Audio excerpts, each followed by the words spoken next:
Jungle.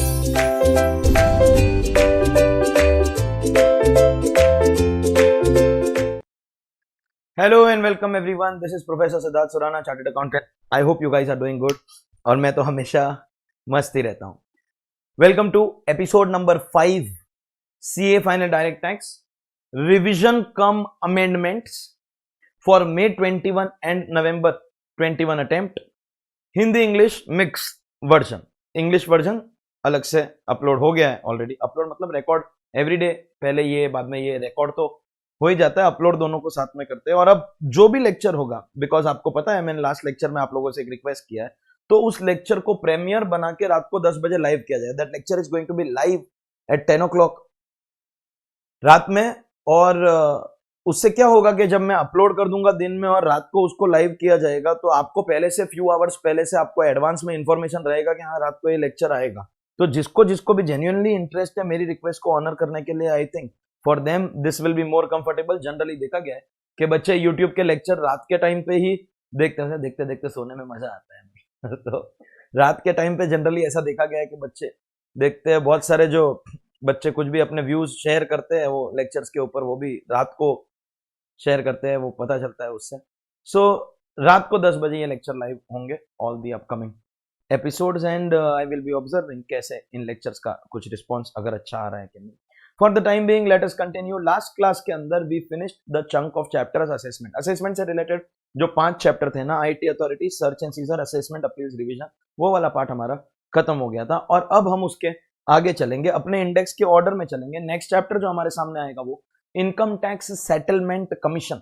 So we have some upcoming chapters. Income tax settlement commission है, advance ruling है, tonnage tax scheme है, penalties है, miscellaneous provision and we have TDS. तो इनमें section TDS में तो बहुत इंपॉर्टेंट है वो सबसे. बाकी के जो 5 चैप्टर है उसमें सेक्शन नंबर इतना इंपॉर्टेंट नहीं है. ऑब्वियसली एआर इंटरनेशनल टैक्स का चैप्टर है तो वो थोड़ा इंपॉर्टेंट है, बट क्विकली हम लोग रिवाइज करेंगे. सबसे पहले this chapter income tax settlement commission, एक स्पेशल चैप्टर जहां पे आपको बोला you raise both your hands और आके बोलो मैं चोर हूं, मैं चोर हूं, मैं चोर हूं, मैं चोर. मतलब मैं नहीं, वो असेसी आके बोल रहा है मैं चोर हूं, प्लीज मेरे को माफ कर दो, गलती हो गया, इतने साल से मैंने टैक्स का चोरी किया है, बट अब मैं अपनी गलती मानता हूं, I am ready to declare everything, please माफ कर दो, प्लीज वेव. टैक्स वेव देगा खींच के झापड़.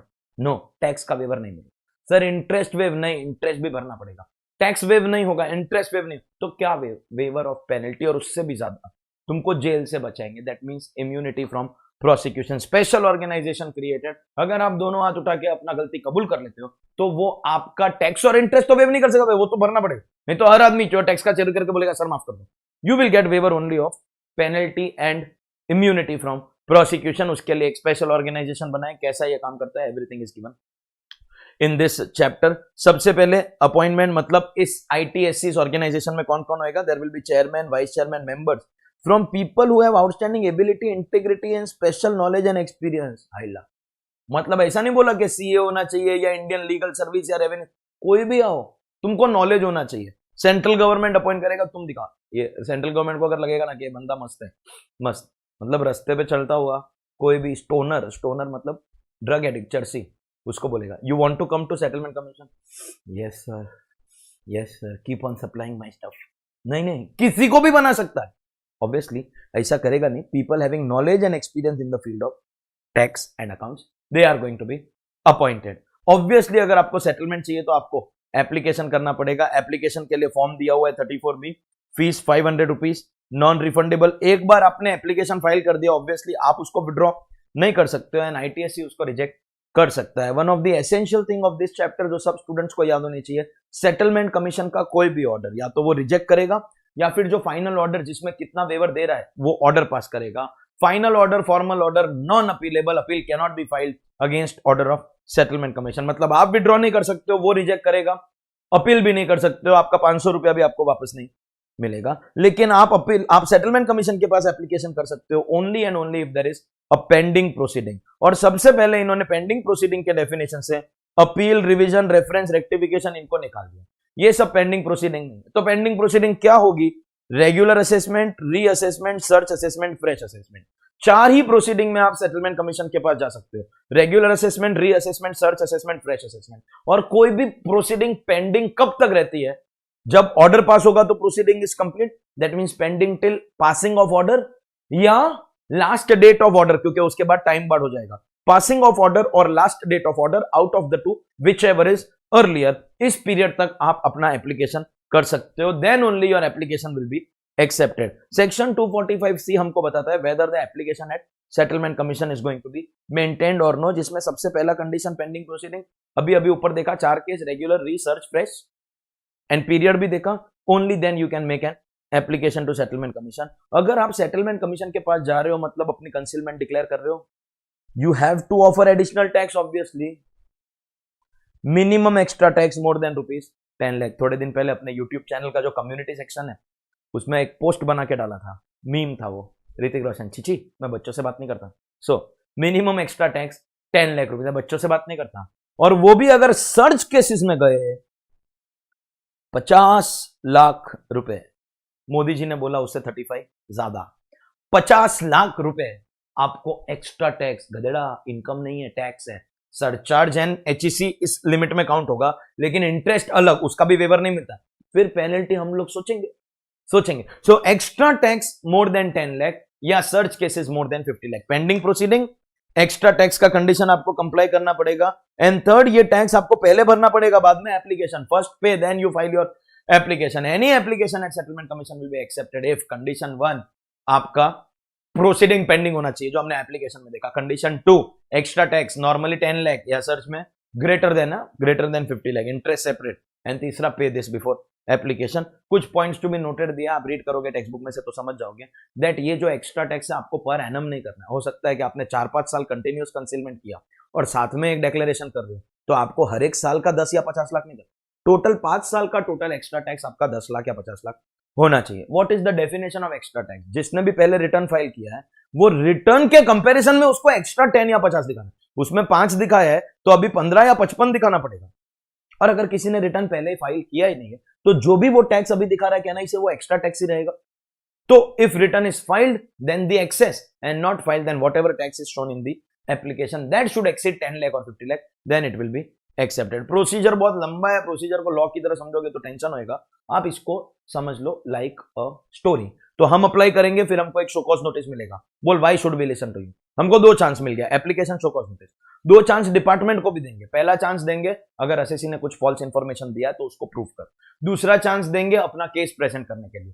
2 chances to SSC, 2 chances to department. Last में within 18 months from the end of the month of application order pass होगा which will give the terms of settlement. अगर कुछ payable आ रहा है then पे विद इन 35 डेज, नहीं तो आपको 36th डे से 1.25% पर मंथ और पार्ट ऑफ अ मंथ आपको इंटरेस्ट लगेगा। That's how the entire procedure. बहुत लंबा है लेकिन शॉर्ट में आप स्टोरी की तरह समझ लो। ये हमको सबको मालूम है, एक बहुत बड़ी चीज है चैप्टर के बारे में, दैट फॉर्मल ऑर्डर हो चाहे फाइनल ऑर्डर हो, order of settlement commission is final and binding and इसके अगेंस्ट किसी भी टाइप का अपील करना पॉसिबल नहीं है। ऑब्वियसली अगर आपका केस रिजेक्ट किया without opportunity of being heard, fundamental right violate हुआ है, then you can always go for writ petition, otherwise appeal, चाहे फॉर्मल हो चाहे फाइनल ऑर्डर हो, नॉन अपीलेबल। पावर्स सिंपल है, प्रोविजनल अटैचमेंट मतलब ऑर्डर पास करने के पहले आपका एसेट ले लेगा सेफ्टी के लिए। पावर्स ऑफ आईटी अथॉरिटीज वही अपना discovery and inspection, issuing summons, books of accounts and documents, enforcing attendance, वही। रेगुलेट ऑन प्रोसीजर, कितना बजे ऑफिस खुलेगा, कितना बजे बंद होएगा, कितना घंटा काम करेगा, कितना स्टाफ होगा, कितना एसी चालू रखेगा, तुम हमको नहीं सिखाने का, हम लोग डिसाइड करेगा, that is called regulating on procedure. Transfer cases, ये चेयरमैन के पास पावर है, एक बेंच से दूसरे बेंच केसेस ट्रांसफर कर सकता है। अगर ऑर्डर में कुछ मिस्टेक है तो we can do rectification within 6 months from the end of the month. लेकिन अगर ऑब्वियसली अगर आपकी इससे लायबिलिटी इंक्रीज हो रही है तो opportunity of being heard points को फॉलो करना पड़ेगा, point has to be followed. The power to review, reconsider, reappreciate, review, reconsider, reappreciate, ये पावर किसी को नहीं मिलता है, एओ को नहीं, सीआईटी अपील राइटेड नहीं, आईटीएससी को भी नहीं मिलेगा, खाली high court and supreme court. Review, reconsider, reappreciate equal to change in opinion, only high court and supreme court. So review not allowed, लेकिन एक सुप्रीम कोर्ट का जजमेंट है, ओम प्रकाश मित्तल। सेटलमेंट कमीशन ने अपना ऑर्डर दिया, बाद में उसको विड्रॉ कर दिया because SSC has done fraud और misrepresentation, that will be declaring own order as void ab initio. अपने ऑर्डर को विड्रॉ कर देना इज नॉट रिव्यू। दूसरा ओपिनियन देता तो वो नहीं चलता, लेकिन अपने ऑर्डर को वापस ले लेना वो चलेगा। Review is not allowed, withdrawing own order is going to be allowed. Obviously reject application, लेकिन अपॉर्चुनिटी ऑफ बीइंग हर्ड नहीं तो रिट पिटीशन हो जाएगा, जो इंटरेस्ट 220 सबसेक्शन 2, ये कौन सा होता है सर? वो पता है 35 डेज के अंदर अंदर पे करना है, नहीं तो 1.25%, that interest can be waived. लेकिन जो एसेंशियल इंटरेस्ट है 234 एबीसी का, उसका वेवर नहीं देगा, सुप्रीम कोर्ट ने बोला। अंजुम एमएच घास वाला, संत राम मंगतराम ज्वेलर्स, दो सुप्रीम कोर्ट के judgement, you can not waive 234 ABC interest. Settlement commission can grant immunity from prosecution, और उसको विड्रॉ भी कर सकता है, ऑब्वियसली उसके लिए तो उसको बना है। लेकिन अगर वो प्रोसिक्यूशन से इम्यूनिटी दे रहा है तो उसके लिए दो कंडीशन है। कंडीशन 1, रीजंस इन राइटिंग देना पड़ेगा, एंड कंडीशन 2, अगर सर्च वारंट इनिशिएट नहीं हुआ, इनिशिएट हो गया तो फिर इम्यूनिटी नहीं मिलेगा। And certain cases you are not allowed to make second application. अगर आपका केस रिजेक्ट हो जाता है तो फाइनल ऑर्डर में अगर कुछ पेनल्टी रखा है, तो फाइनल ऑर्डर में अगर कुछ प्रोसिक्यूशन रखा है तो सेकंड एप्लीकेशन नॉट अलाउड। मतलब कौन सेकंड एप्लीकेशन कर सकता है? Accepted, zero penalty zero prosecution, accepted zero penalty zero prosecution, then you can make second application. और कई बार क्या होता है, if you get rejected you apply a mask. HUF खोल के गए, कंपनी खोल के गए, फॉर्म खोल के गए, यू गेट रिजेक्टेड, तो आपका एचयूएफ, आपका फॉर्म, आपका कंपनी नहीं जा सकता, एंड आपका कंपनी फॉर्म एचयूएफ रिजेक्ट हुआ है तो आप नहीं जा सकता। मैच द फॉलोइंग है, इसकी वजह से ये नहीं जा सकता, इसकी वजह से ये नहीं जा सकता, इवन फर्स्ट टाइम नहीं जा सकता। That was your chapter income tax settlement commission. We will go ahead without wasting time. Next chapter that we have authority for advance ruling, international tax का पार्ट है पेपर 7 में, and word to word copied in paper 6। DTWA transfer pricing ये and non resident taxation word to word same है। Whenever you come from a foreign country, आपको पता नहीं है India में मेरे को कौन सा इनकम टैक्स का लॉ लगेगा। सर कौन सा? मतलब सर इनकम टैक्स एक्ट के हिसाब से लगेगा कि डीटीडब्ल्यूए के हिसाब से लगेगा? एक्ट में लग रहा है तो स्लैब लगेगा कि फ्लैट लगेगा? फ्लैट भी लग रहा है, कंपनीज को फ्लैट लगता है, तो नॉर्मल रेट लगेगा कि मैट का रेट लगेगा? किसी किसी केसेस में स्पेशल रेट दिया होता है, लाइक फॉरेन कंपनीज का रॉयल्टी एफटीएस, तो वो लगेगा कि नहीं लगेगा? आई don't know which tax provision will apply. मैं बाहर से आया, मेरे को नहीं मालूम, मेरे को नहीं मालूम, आई डोंट नो। तो एक काम करो, लिटिगेशन मत करो, तुम एडवांस में जाके पूछ लो, उसके लिए एक अथॉरिटी बनना है, ऑर्गेनाइजेशन है, उसको जाके बोलने का सर मैं बाहर से आ रहा हूं, मैं ये करने का सोच रहा हूं, अगर मैं ये करूंगा तो मेरे पे क्या टैक्स लगेगा?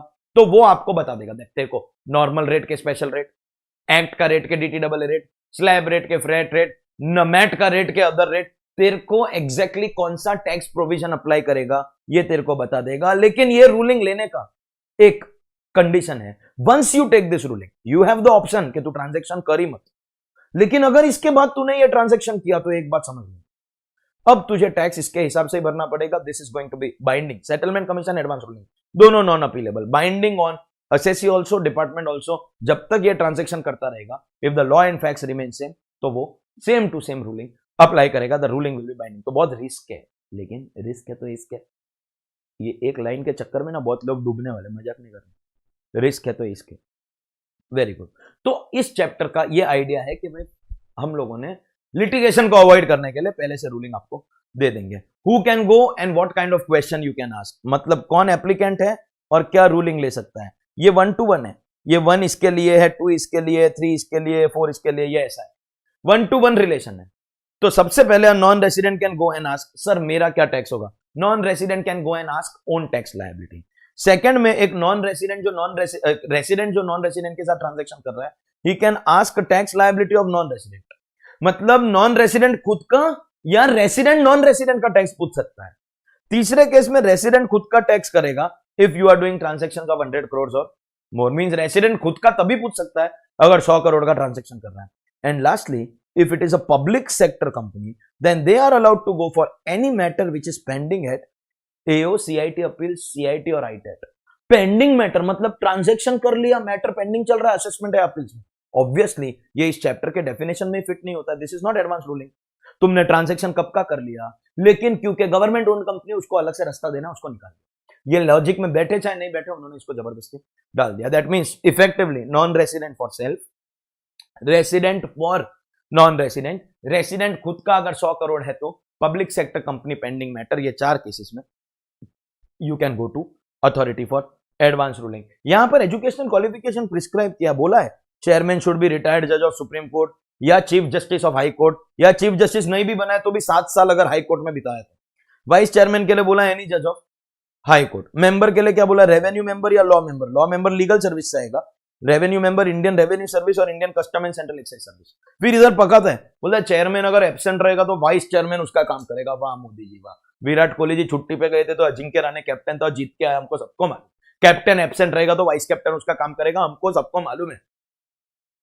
But I wish to bring your attention to section 245P जो बोलता है कि अगर बाई चांस हमने कोई रॉन्ग अपॉइंटमेंट कर दिया, अरे कोई हाई कोर्ट का जज फ्री नहीं है तो सेशन कोर्ट के जज को हमने एआर में चेयरमैन या वाइस चेयरमैन बना दिया, the proceeding will still remain valid, invalid appointment will not make the proceeding invalid. हमारी मर्जी, मतलब 245P ना 245O को एक्चुअली कैंसिल कर लेता है, खाली ऑब्जेक्टिव में बाई चांस कभी आ गया तो उसके लिए आपको पता होना चाहिए, practically there is no relevance, उनकी मर्जी होगी, उसको अपॉइंट करेगा। ऑब्वियसली लाइक सेटलमेंट कमीशन यहाँ पे भी आपको अप्लाई करना पड़ेगा, तो काउंटर नहीं लगाएगा और ruling ruling ruling ruling ruling counter नहीं लगाएगा, आपको अप्लाई करना पड़ेगा। एंड सबके लिए फॉर्म प्रिस्क्राइब किया।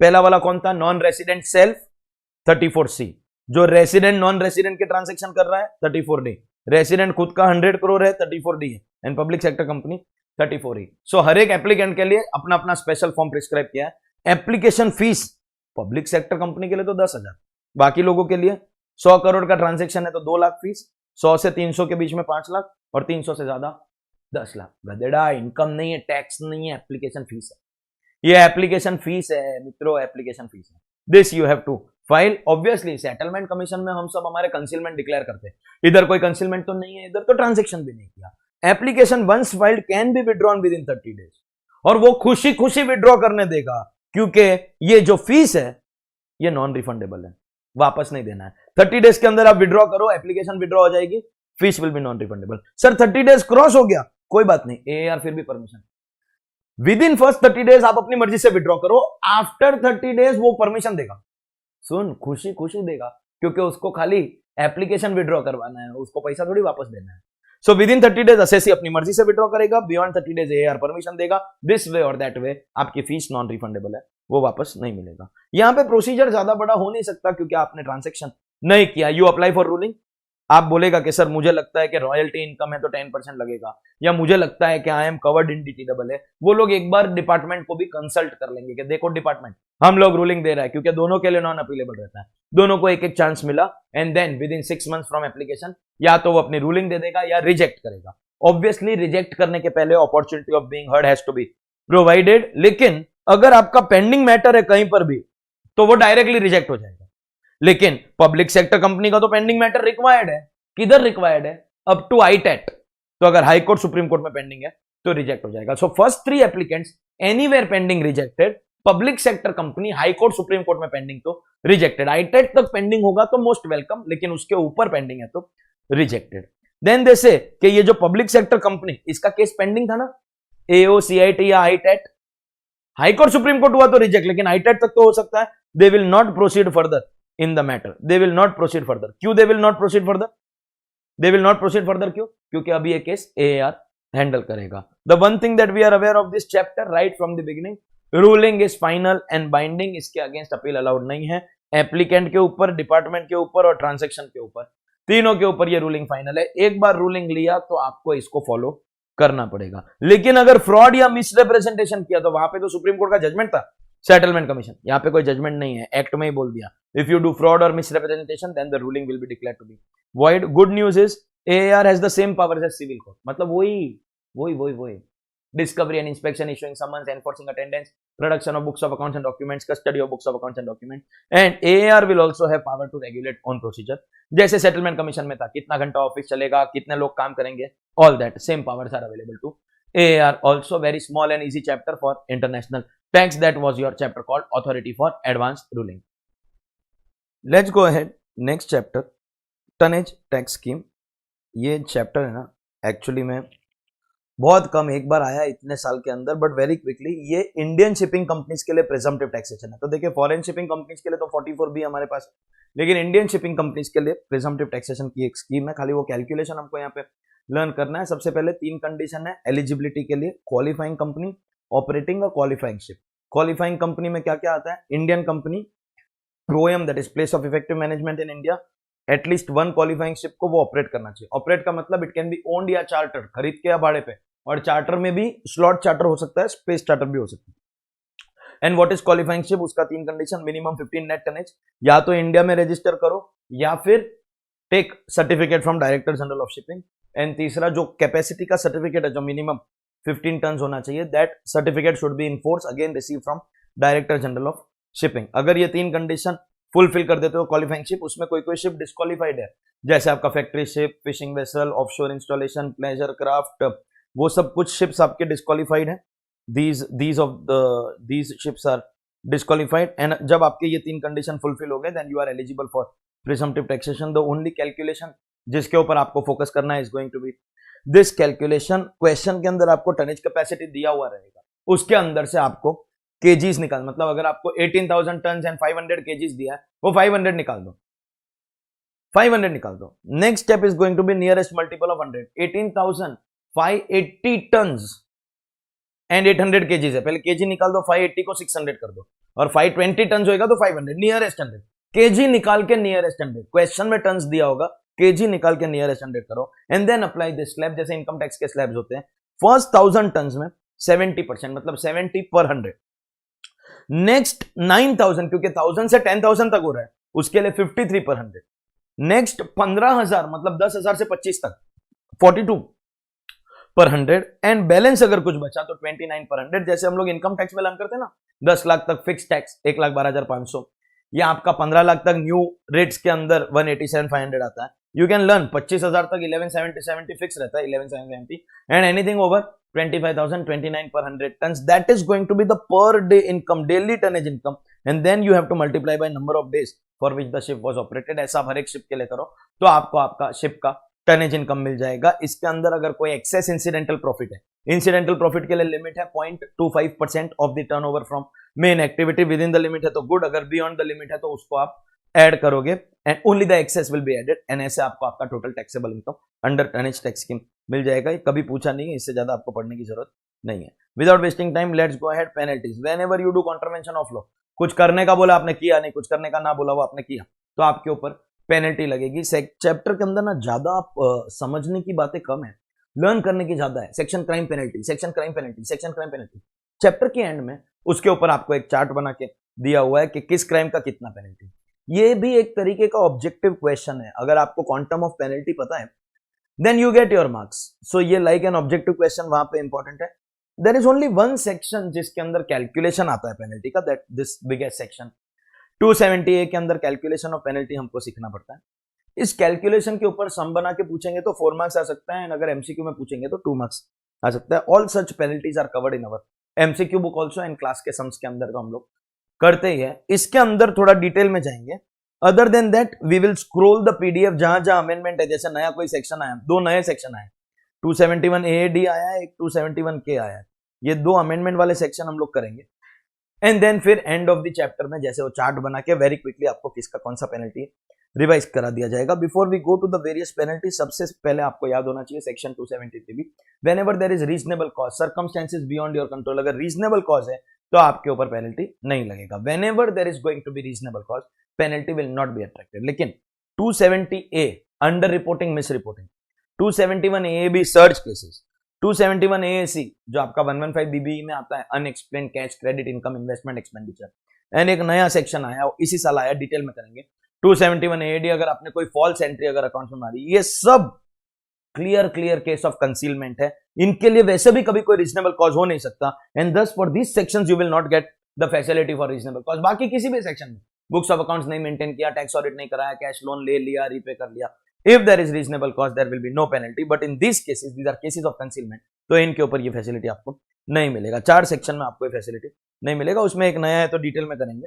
ये था आपका 273B, और ये एक सेक्शन को थोड़ा सा डिटेल में करेंगे, ज्यादातर सम इसके ऊपर आते हैं।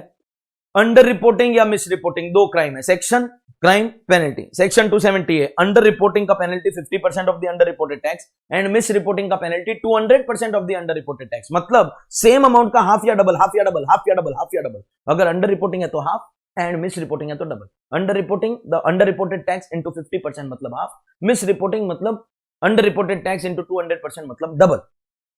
मतलब हमारे पहले 2 स्टेप सेम रहते हैं, first calculate under reported income, फिर कैलकुलेट अंडर रिपोर्टेड टैक्स, ये 2 स्टेप सेम रहेगा। उसके बाद ये हुआ तो हाफ, वो हुआ तो डबल। कैलकुलेशन में first 2 steps will remain same. Under reporting कौन से केसेस में होती है? Income more than basic exemption, आपने रिटर्न फाइल नहीं किया, अगर रिटर्न फाइल किया और आपकी असेस्ड इनकम आपकी इंटीमेशन वाली इनकम से ज्यादा आई है, you always check intimation not return, अगर एवरी टाइम फर्दर असेसमेंट मतलब रीअसेसमेंट या सब्सिक्वेंट असेसमेंट हुआ तो, या अगर आपने लॉस दिखाया विच are not eligible, 4 cases under reporting में आते हैं। और जब मिस रिपोर्टिंग हमने पढ़ा तो उसमें फॉल्स एंट्री, मिस रिप्रेजेंटेशन और सप्रेशन ऑफ फैक्ट आया, इनकम नहीं शो किया, एक्सपेंस ज्यादा दिखाया, इन्वेस्टमेंट नहीं शो किया, ट्रांसफर प्राइसिंग का ट्रांजैक्शन रिपोर्ट नहीं किया। बाय द एंड जब हम पढ़ाई करते थियरी क्लास में, we realise both will always happen together, दोनों हमेशा साथ में होगा। ऐसा कभी हो ही नहीं सकता है कि अंडर रिपोर्टिंग हुआ है और मिस रिपोर्टिंग नहीं हुआ, वाइस वर्सा। तो सर वो तो हम ठीक है समझ गए कि दोनों साथ में हो। एक्चुअली बहुत कंट्रोवर्सी है, ए भाई 17-18 से सेक्शन आया है और अभी तक उसमें क्लैरिफिकेशन दिया नहीं है। तो सर एग्जाम में क्या करने का, देखो पहला स्टेप अंडर रिपोर्टेड इनकम दोनों में same, second step under reported tax दोनों में सेम रहेगा, तीसरे स्टेप में हाफ होता है या डबल होता है। सर इंस्टीट्यूट के हर क्वेश्चन में, जब स्टार्टिंग में उन्होंने जब ये पहली बार आया था तब लिखा था सजेस्टेड आंसर में assuming there is no misreporting half, assuming there is no misreporting. और अब उन्होंने इस सिस्टम को बदल दिया, वो क्वेश्चन में लिखता है calculate penalty assuming under reporting, calculate penalty assuming there is no misreporting या assuming there is misreporting. अगर मिस रिपोर्टिंग है तो डबल, नहीं है तो हाफ। क्वेश्चन बोलेगा आपको रिलैक्स करने का, 3 step, under reported income, under reported tax. तीसरे स्टेप में क्वेश्चन बोलेगा मिस रिपोर्टिंग तो डबल करने का, नो मिस रिपोर्टिंग तो हाफ करने का। Question will be mentioning sir how to calculate under reported income. Case by case चलते हैं। पहला case no return file, no return file में यहां पर ऑब्जेक्टिव वाले क्वेश्चन के अंदर बहुत गंदा, और अपने एमसीक्यू के अंदर वो क्वेश्चन कवर्ड भी है।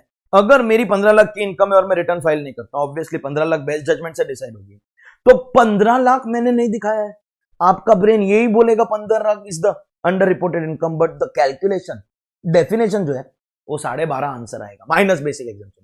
ऑब्वियसली रेसिडेंट सीनियर सिटीजन के लिए 12 आएगा एंड रेसिडेंट वेरी सीनियर के लिए 9 आएगा, 10 आएगा आफ्टर बेसिक एग्जाम्पशन। हाँ टैक्स कैलकुलेशन 15 पे ही होगा, उसका टेंशन मत लो, आपका final answer of penalty wrong नहीं जाएगा। लेकिन अगर आपसे पूछेगा अंडर रिपोर्टेड इनकम कितना है, एक ऑप्शन में 15 बोलेगा, एक ऑप्शन में 12.5 बोलेगा, 12.5 is right, because definition of under reported income is assessed income minus basic exemption. How to calculate under reported tax? Under reported tax बोलता है calculate tax on under reported income plus basic exemption. अरे गधेड़िया, इसमें तू plus basic exemption करेगा तो cancel हो गया, मतलब टैक्स ऑन असेस्ड इनकम ही हुआ ना। Means under reported tax calculation आपका सही रहेगा, लेकिन इनकम की डेफिनेशन में you have to subtract basic exemption. So first case return not filed, what is under reported income? Assessed income minus basic exemption.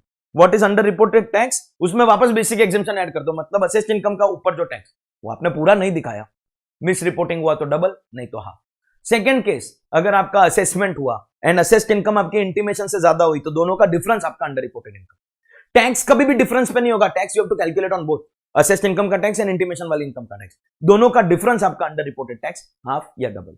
फिर हर बार जब सब्सिक्वेंट असेसमेंट होगा, जितनी बार भी रीअसेसमेंट होगा, नई वाली इनकम माइनस पुरानी वाली income, new income minus old income, वो under reported income. Again tax difference पे नहीं होगा, दोनों पे करो, new income old income, new income, दोनों का बीच का difference will be under reported tax half या डबल।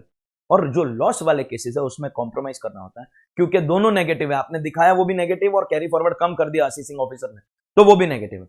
तो हमको जो दोनों का डिफरेंस है, मैं 10 लाख का लॉस दिखाया, I am eligible for only 4 lakh तो 6 लाख रुपया, या मैं 10 लाख का लॉस दिखा और एक्चुअली इनकम है 1 लाख तो डिफरेंस 11 लाख रुपीज, उस डिफरेंस को बोलेंगे under reported income. Difference will be under reported income और उसी को टोटल इनकम मान के उस पर टैक्स कर लेंगे, डिफरेंस के ऊपर अंडर रिपोर्टेड इनकम को टोटल इनकम मान के उस पर टैक्स करेंगे एंड देन लास्ट स्टेप में हाफ या डबल वो क्वेश्चन आपको बोलेगा। That's your penalty calculation of 270A। Under reporting and miss reporting वाली जो पेनल्टी है वो ऐसे कैलकुलेट होती है, इसी के अंदर सम्स आते हैं, केस स्टडी बेस्ड एमसीक्यू भी इसके ऊपर है, हमने सब कुछ इंस्टीट्यूट के जितने स्टडी मटेरियल में क्वेश्चन है we have covered just about everything. Then ये वाले जो केसेस है इसमें पेनल्टी नहीं लगेगा, अगर आपने एक्सप्लेनेशन दे दिया या एओ ने एस्टिमेटेड बेसिस के ऊपर कुछ एडिशन किया है, ओनली एस्टिमेट, तो पेनल्टी नहीं लगा सकता। अगर आपने ट्रांसफर प्राइसिंग की रिपोर्ट फर्निश कर दी है तो पेनल्टी नहीं लगा सकता एंड ऑल दैट। और ये आपके मिस रिपोर्टिंग के केसेस हो गए। वी हैव अ सेक्शन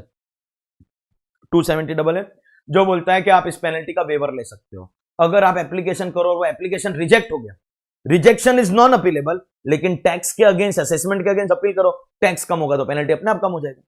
और अगर पेनल्टी का वेवर एक्सेप्ट हो गया तो एक्सेप्ट होने का कंडीशन कि तेरा असेसमेंट फाइनल, मतलब पेनल्टी नहीं लगेगी अगर टैक्स हम लोग बोलेंगे वो final, tax will become non appealable if you don't want to pay penalty. Penalty का वेवर तो टैक्स फाइनल, और अगर पेनल्टी का वेवर नहीं मिल रहा है तो टैक्स विल बी अपीलेबल, मतलब दोनों में से एक आपका अपीलेबल रहेगा, एक आपका नॉन अपीलेबल रहेगा। इसके आगे section crime penalty, section crime penalty, section crime penalty, amendment वाले सेक्शन पीडीएफ में से and all other section directly आपको चार्ट, मतलब वो चार्ट भी आपके पीडीएफ में। अमेंडमेंट नया सेक्शन आया 271 AAD, if it is found that in the books of accounts there is any false entry और there is any omitted entry. False entry और ओमिटेड एंट्री, भाई साहब ये जो एंट्री वाला बिजनेस है, अब समय आ गया, उसके दिन भर गए। मतलब क्या सर, मुझे इनकम दिखानी है, आपके यहां से चेक दोगे मैं कैश दे दूंगा। सर मुझे एक्सपेंस दिखाना है, मैं तेरे को चेक देता हूं तू कैश वापस दे दे। अकोमोडेशन एंट्रीज, अब इनके दिन पूरे हो गए। बिकॉज अब अगर हमको पता चला, बहुत बार ऐसा होता है, जैसे हमारा एक गोल्ड का शोरूम है, गोल्ड के शोरूम में स्टॉक में बोल रहा है लीगली, मतलब on paper we have stock, physical भी है एंड पेपर में भी है। एक कस्टमर आया, बोला मेरे को गोल्ड खरीदने का, उसने 5 लाख रुपया दिया, गोल्ड लेके चला गया। अब स्टॉक में से तो गोल्ड कम हो गया, तो हमको दिखाना पड़ेगा ये गोल्ड कहां गया।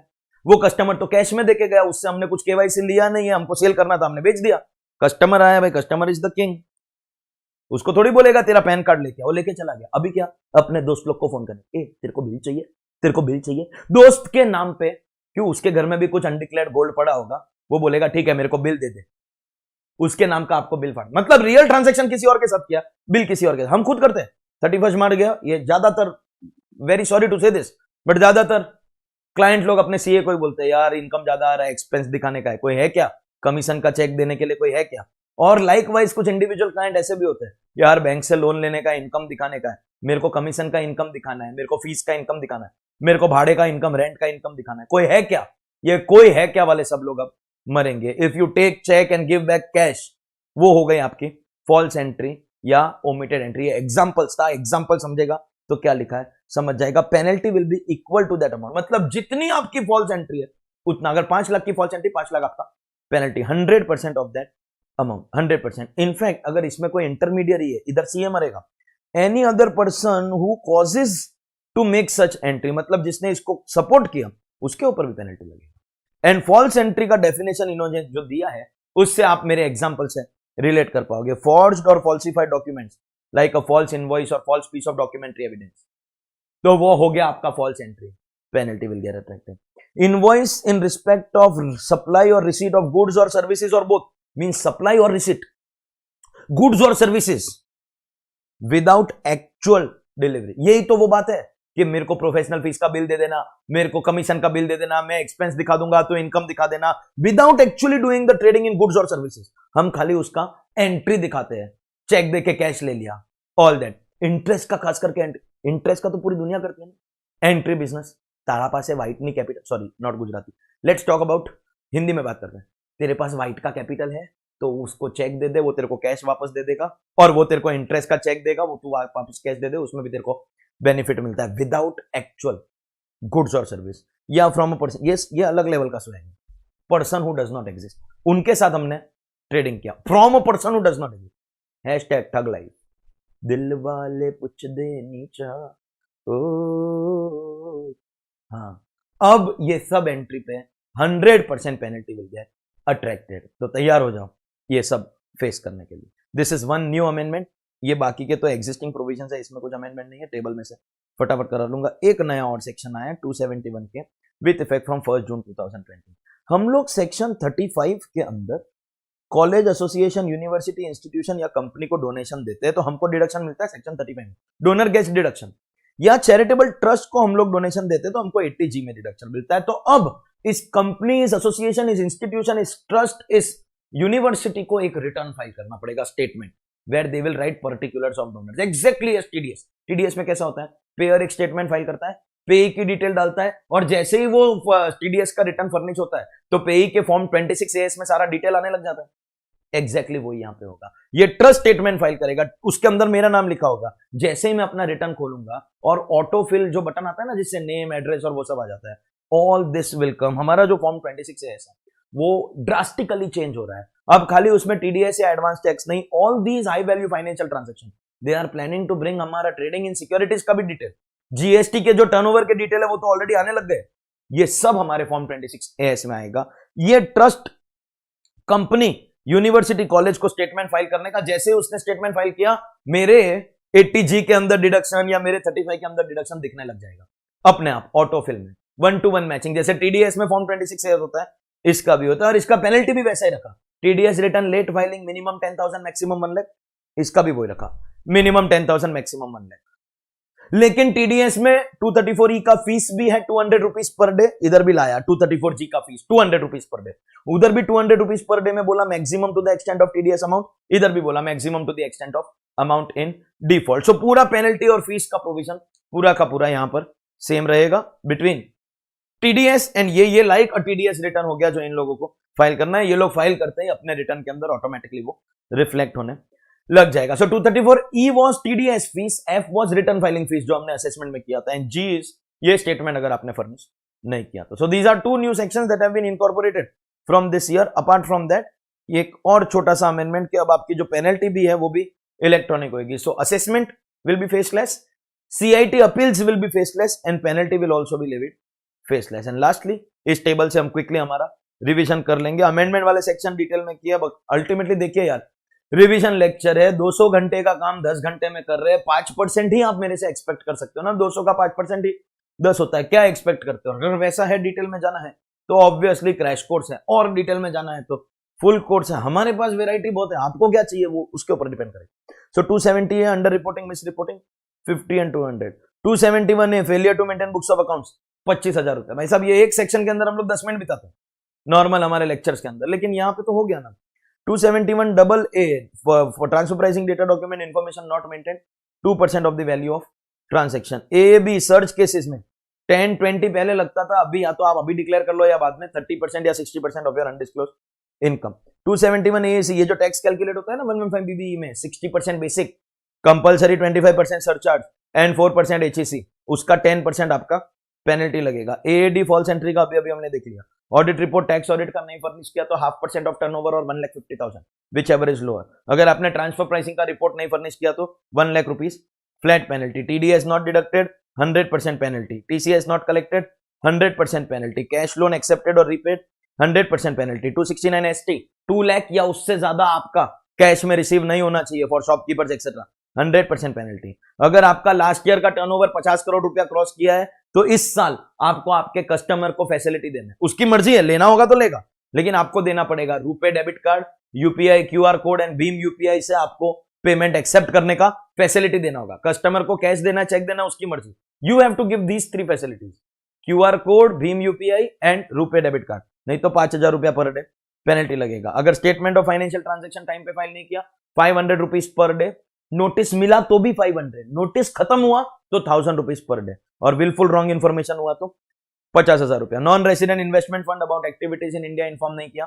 5 लाख पेनल्टी। अगर ट्रांसफर प्राइसिंग का डेटा डॉक्यूमेंट इन्फॉर्मेशन मेंटेन किया लेकिन फर्निश नहीं किया तो non maintenance 2%, non furnishing 2%। Indian concern which has got foreign ownership, तो change in ownership, Vodafone change in ownership के बारे में बता, नहीं तो 2% पेनल्टी। दूसरे ट्रांजेक्शन बता, नहीं तो 5 लाख रुपया पेनल्टी। अगर आपने CBC रिपोर्ट जो आगे हम लोग देखेंगे मिसलेनियस में, तो इनिशियली 5,000, एक महीने के बाद 15,000, ऑर्डर पास हुआ फिर 50,000 रुपया पर डे पेनल्टी आपको अट्रैक्ट होगा। TDS TCS return we discussed, minimum 10,000 maximum 1 lakh, same वो आपका ट्रस्ट वाले के लिए भी आया है। अगर आपने form 15 CA about foreign remittances नहीं फाइल किया, दैट्स अ प्रिंटिंग मिस्टेक, तो 1 लाख रुपीज आपका पेनल्टी रहेगा। 1 लाख रुपीज 15 CA CB।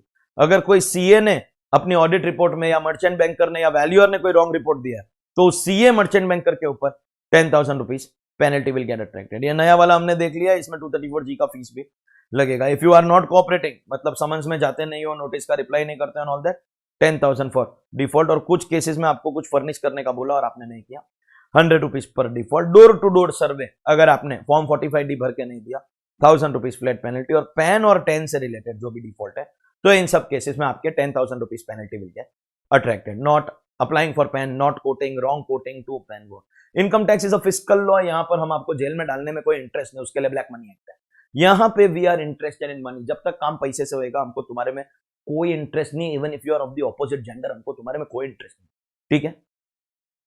लेकिन इन एक्सट्रीम केसेस अगर जेल में डालने की नौबत आई तो कौन से क्राइम के लिए कितना जेल टर्म है, ये आपको खाली एमसीक्यू क्वेश्चन से या मेरी बुक में जितने एमसीक्यू क्वेश्चन है खाली उतने जेल टर्म आप लर्न कर लो। ये पूरा नहीं लर्न करना है तो या एक बार रीड कर लो तो आपको किसमें कितना जेल लगता है, that much is enough. And that was our chapter called penalties. Very quickly we will go to our next chapter, that is miscellaneous provision, इस चैप्टर को मैं इतना डिटेल में आपको करा नहीं सकता हूं, कराने की जरूरत भी नहीं, क्योंकि देखो कहीं ना कहीं रिवीजन लेक्चर में हमको लाइन बनाना पड़ेगा, बस ये करेगा ये नहीं करेगा, क्योंकि अपर साइड पे कोई लिमिट ही नहीं है करने को जाएगा। सो general sets of rules and regulations of income tax क्या क्या है, फटाफट फटाफट आपको बताऊंगा। आई वुड प्रीफर के ज्यादा कवर करूं, स्पीड बढ़ा दूं, क्योंकि मुझे पता है मैं स्लो भी करूंगा, तो आप स्लो वाले रिवीजन लेक्चर को 1.25 1.5 कोई कोई तो 2x की स्पीड में देखता है। इसमें भी एक ट्रिक है, ट्रिक है, अगर आपको कोई लेक्चर फटाफट फटाफट देखना है, जैसे 1.5 की स्पीड में देखना है, बट आप चालू करते सीधा 1.5 करोगे ना, आपको समझेगा ही नहीं क्या हो रहा है। पहले 2 वाली स्पीड कर देंगे, एकदम फटाफट करेगा, 2 करके 10 सेकंड बाद वापस 1.5 कर दो तो वो स्लो लगेगा। मजाक नहीं कर रहा हूं, एक बार ट्राई करना, सीरियसली बोल रहा हूं। और अगर ये ट्राई किया है और ये एक्सपीरियंस किया है तो कमेंट सेक्शन में हमको बताना। You can like share subscribe with the bell button, watch till the end, request किया है, देखो यार, ओके। तो मैं मजाक नहीं कर रहा हूं, अगर आपको फास्ट में देखना है तो 2 पे जाने का बाद में 1.5 कर देने का, 1.5 स्लो लगेगा आपको, मजाक नहीं कर रहा, ये ह्यूमन टेंडेंसी है। तो मैं इसको, आपको 2x करने का जरूरत नहीं, मैं खुद ही 2x बन जाता हूं। Certain transfers to be void, अगर आपका pending proceeding and during that अगर आपने एसेट ट्रांसफर किया, then AO has got subject to certain conditions right to call that transfer void transfer. To protect interest of the revenue he will do provisional attachment, मतलब order pass करने के पहले आपका asset लेके चला जाएगा। अब टैक्स भरने का डर आपको है, आपने नहीं भरा तो उसके पास आपका एसेट है, यहाँ पे आप उसको बैंक गारंटी भी दे सकते हो, चलेगा। और अगर आपके नॉन ट्रांसफरेबल एसेट्स है, पर्सनल प्रिविलेजेस, तो वो अटैच नहीं हो सकता। नोटिस कैसे सर्व होएगा, पोस्ट एंड डिलीवरी, लेकिन आजकल इलेक्ट्रॉनिक मोड में नोटिस आता है, आने वाले फ्यूचर में फेसलेस में वही रहने वाला है। Authentication of notice, electronic mode को छोड़ के बाकी सब केस में उसको आपको नोटिस हाथ से साइन करके देना पड़ेगा। अगर एचयूएफ डिसॉल्व हो गया तो ऑल एडल्ट मेंबर्स, और अगर फर्म बंद हो गया तो any partner, because dissolve firm will be deemed to be existent. Liaison office of non resident को एक स्टेटमेंट फाइल करना पड़ेगा, लेकिन इसके लिए सरप्राइजिंगली कोई पेनल्टी प्रिस्क्राइब नहीं है। Indian concern having foreign ownership, उसको डिटेल देना पड़ेगा, नहीं तो 2% for ownership and 5 lakh for other transaction का पेनल्टी अप्लाई करेगा। प्रोड्यूसर ऑफ सिनेमेटोग्राफिक फिल्म, ये फिल्म बनाने के टाइम पे मैंने किसको किसको 50,000 रुपए से ज्यादा का पेमेंट किया, you have to furnish that statement, नहीं तो 100 रुपीज पर डे का पेनल्टी लगेगा। ये स्टेटमेंट ऑफ फाइनेंशियल ट्रांजेक्शन और reportable account soft, certain assessees have to give certain financial data up to 31st में, लेट हुआ तो 500 रुपीज पर डे, नोटिस मिला तो भी 500 रुपीज पर डे, नोटिस का टाइम खत्म हुआ तो 1000 रुपीज पर डे, और विलफुल लॉन्ग इन्फॉर्मेशन में 50,000 रुपए का पेनल्टी लगता है। देन 285 बीबी, ये है आपका एनुअल फाइनेंशियल स्टेटमेंट, बोला था ना नया 26AS। अब इसके अंदर क्या क्या आएगा, टीडीएस टीसीएस, ये तो पहले भी आता था, स्पेसिफाइड फाइनेंशियल ट्रांजैक्शन, ये आपके अभी जितने भी दूसरे ट्रांजैक्शन, जैसे आपने वो चैरिटेबल ट्रस्ट को डोनेशन दिया, ट्रस्ट ने स्टेटमेंट फाइल किया, जैसे ट्रस्ट ने स्टेटमेंट फाइल किया तुम्हारे इसमें आ जाएगा 26AS के अंदर। Payment of taxes, obviously advance tax, ऐसे टैक्स भरा है तो। डिमांड और रिफंड है, pending completed proceeding, anything related to DT double है, मतलब फॉरेन कंट्री में से तेरे बारे में कुछ मालूम पड़ा है बेटा, तो सब आएगा, सब। एनी स्पेसिफाइड फाइनेंशियल ट्रांजैक्शन में कुछ ज्यादा ही हम लोग कवर करने हैं। ऑलरेडी आपके जीएसटी वाले तो टर्नओवर ऑलरेडी आ ही रहे हैं, और बात तो ये भी चल रही है फाइनेंस मिनिस्ट्री में, उनके जो अनाउंसमेंट्स आते हैं, अब आपके शेयर्स एंड सिक्योरिटीज के अगर कोई भी ट्रांजैक्शन है तो वो सब भी आपके, जितना आपने प्रॉफिट कमाया, किसमें कितना कमाया, अच्छा है बे। हम लोग जब इंडिविजुअल का रिटर्न फाइल करते हैं, खास करके जो लोग कैपिटल गेन मतलब शेयर्स में इन्वेस्ट करते हैं, एक एक शेयर का सेलिंग प्राइस, कॉस्ट प्राइस, और वो गेन कंप्यूटेशन और नेट कैपिटल गेन हमको करने का नहीं, वो लोग करके देगा।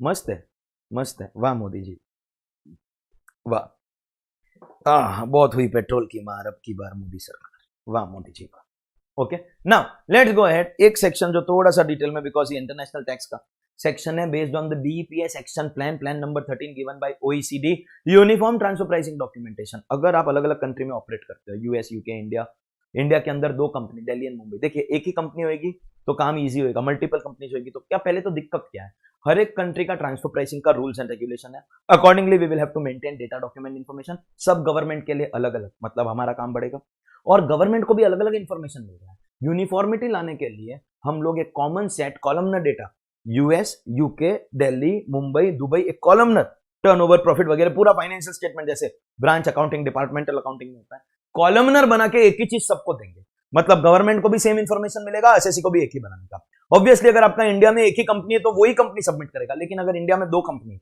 मुंबई एंड दिल्ली, तो दोनों से सबमिट करवा के क्या फायदा, कोई एक भी करेगा तो दूसरा सेम ही देने वाला है ना, क्योंकि we are making columnar data of all. तो हम आपस में ये ग्रुप डिसाइड करेगा कि इंडिया में कौन सी कंपनी का ये responsibility, that is responsibility of SSC. तुम बोल दो एग्जांपल मुंबई, कि हमारे ग्रुप ने बोला Mumbai will give this data, मतलब मुंबई को एक नाम दिया जाएगा alternate reporting entity. Mumbai will become ARE and Delhi is not the ARE. Means we have a group जहां पे पेरेंट एंटिटी, जिसको हम होल्डिंग कंपनी बोलते हैं, इंटरनेशनली पेरेंट एंटिटी, एंड ये सब इसकी कॉन्स्टिट्यूएंट एंटिटी है जिसको हम सब्सिडरी बोलते हैं. उसमें इंडिया में 2 कॉन्स्टिट्यूएंट एंटिटी है, लेकिन क्योंकि सेम रिपोर्टिंग करना है तो कोई एक ही करेगी, वो बनेगा ऑल्टरनेट रिपोर्टिंग एंटिटी. अपने एग्जांपल में मुंबई, मतलब ये कॉलमनर फाइनेंशियल डेटा मुंबई वाली कंपनी फर्निश करेगी, इसलिए ऑल्टरनेट रिपोर्टिंग एंटिटी. फिर भी एवरी कॉन्स्टिट्यूएंट एंटिटी को जाना पड़ेगा. First of all, before I go to the provision, this uniform transfer pricing documentation will apply only अगर आपका लास्ट ईयर का पूरे ग्रुप का टर्नओवर, मतलब 2021 के लिए डिसाइड कर रहे हो तो 1920 सबका, यूएस, यूके, इंडिया में दिल्ली, मुंबई, दुबई सब मिला के टोटल टर्नओवर अगर 750 मिलियन यूरोस अगर क्रॉस मतलब 750 मिलियन यूरोस का आपका थ्रेशोल्ड है, तो आपको ये uniform transfer pricing documentation apply करेगा. Otherwise uniform transfer pricing documentation will not apply. अगर आपका 750 मिलियन डॉलर बोल रहा हूं, my bad, sorry, 750 million euros का अगर आपका टर्नओवर क्रॉस हुआ है, then you will be getting the facility of uniform. नहीं तो हर एक कंपनी को अपना अपना फर्निश करना पड़ेगा. अगर ये 750 मिलियन यूरोस का थ्रेशोल्ड लास्ट ईयर का टर्नओवर में क्रॉस हो गया तो current year uniform transfer pricing documentation, तो फिर हम कॉलमनर डेटा बना के कोई एक कंपनी से सबमिट करवा देंगे. That company will become alternate reporting entity. अपने एग्जांपल में मुंबई, तो दिल्ली ऐसा घर पे बैठ नहीं सकता. Every constituent entity in India उसको जाके बोलना पड़ेगा, हाय सर. मुंबई जाके बोलेगा, sir I am the alternate reporting, वो राजपाल यादव करता है ना, मैं, मुझे सब आता है, I am the alternate reporting entity. Sir आपको कुछ भी चाहिए मेरे से मांगना, हमारे दिल्ली वाली कंपनी को परेशान मत करना. मतलब मुंबई बोलेगा आई एम एआरई, और दिल्ली क्या जाके बोलेगा, सर मैं नहीं, आई am not the alternate reporting entity, हमारे से मत मांगना. हमारे ग्रुप ने मुंबई वाली कंपनी को अपॉइंट किया है and that company will submit the financial data, मेरे से मत मांगना. मतलब मुंबई हो चाहे दिल्ली हो, एक बार सबको जाना पड़ेगा. If you are ARE, say you are ARE. If you are not ARE, then say you are not ARE and who is the ARE, ताकि हमको पता रहे हम किससे मांगे. खाली इतना नहीं बोला, I am ARE, I am not ARE. Oh, he loves me, she loves me, she loves me not. मतलब डिपेंडिंग अपॉन आपका जेंडर क्या है. मेरे केस में एक ही है, बस एक ही बहुत है. तो इतना जाके बोलना पड़ेगा, आई am ARE, I am not are, I am ARE, I am not ARE. इतना आपको जाके बोलना पड़ेगा. इतना नहीं बोलने का पेनल्टी 5 लाख रुपया. और इसके आगे सारा काम ऑल्टरनेट रिपोर्टिंग एंटिटी को, जो भी फर्निशिंग डेटा करना है उसको. लेकिन ये सब if parent entity is non resident. अगर पेरेंट एंटिटी रेसिडेंट है तो सब काम वही करेगी. मैंने आपको लास्ट क्लास में भी बोला था सीबीडीटी का बारे में बताते टाइम, दैट पेरेंट है तो आपको टेंशन नहीं, फादर है आपको कोई टेंशन ही नहीं, all responsibility they. Problem arises when parent is not there. Parent अगर नॉन रेसिडेंट है तो आपको यहां पे करना है, नहीं तो ना मुंबई को कुछ करना है ना दिल्ली को. फिर पेरेंट एंटिटी ही सब काम कर लेगी. So if the parent entity is non resident, then every constituent entity has to go, sir I am ARE, sir I am not ARE. इतना नहीं बोलोगे तो 5 लाख पेनल्टी. एक बार इतना कर लिया, उसके बाद में अब रिपोर्टिंग कौन करेगा?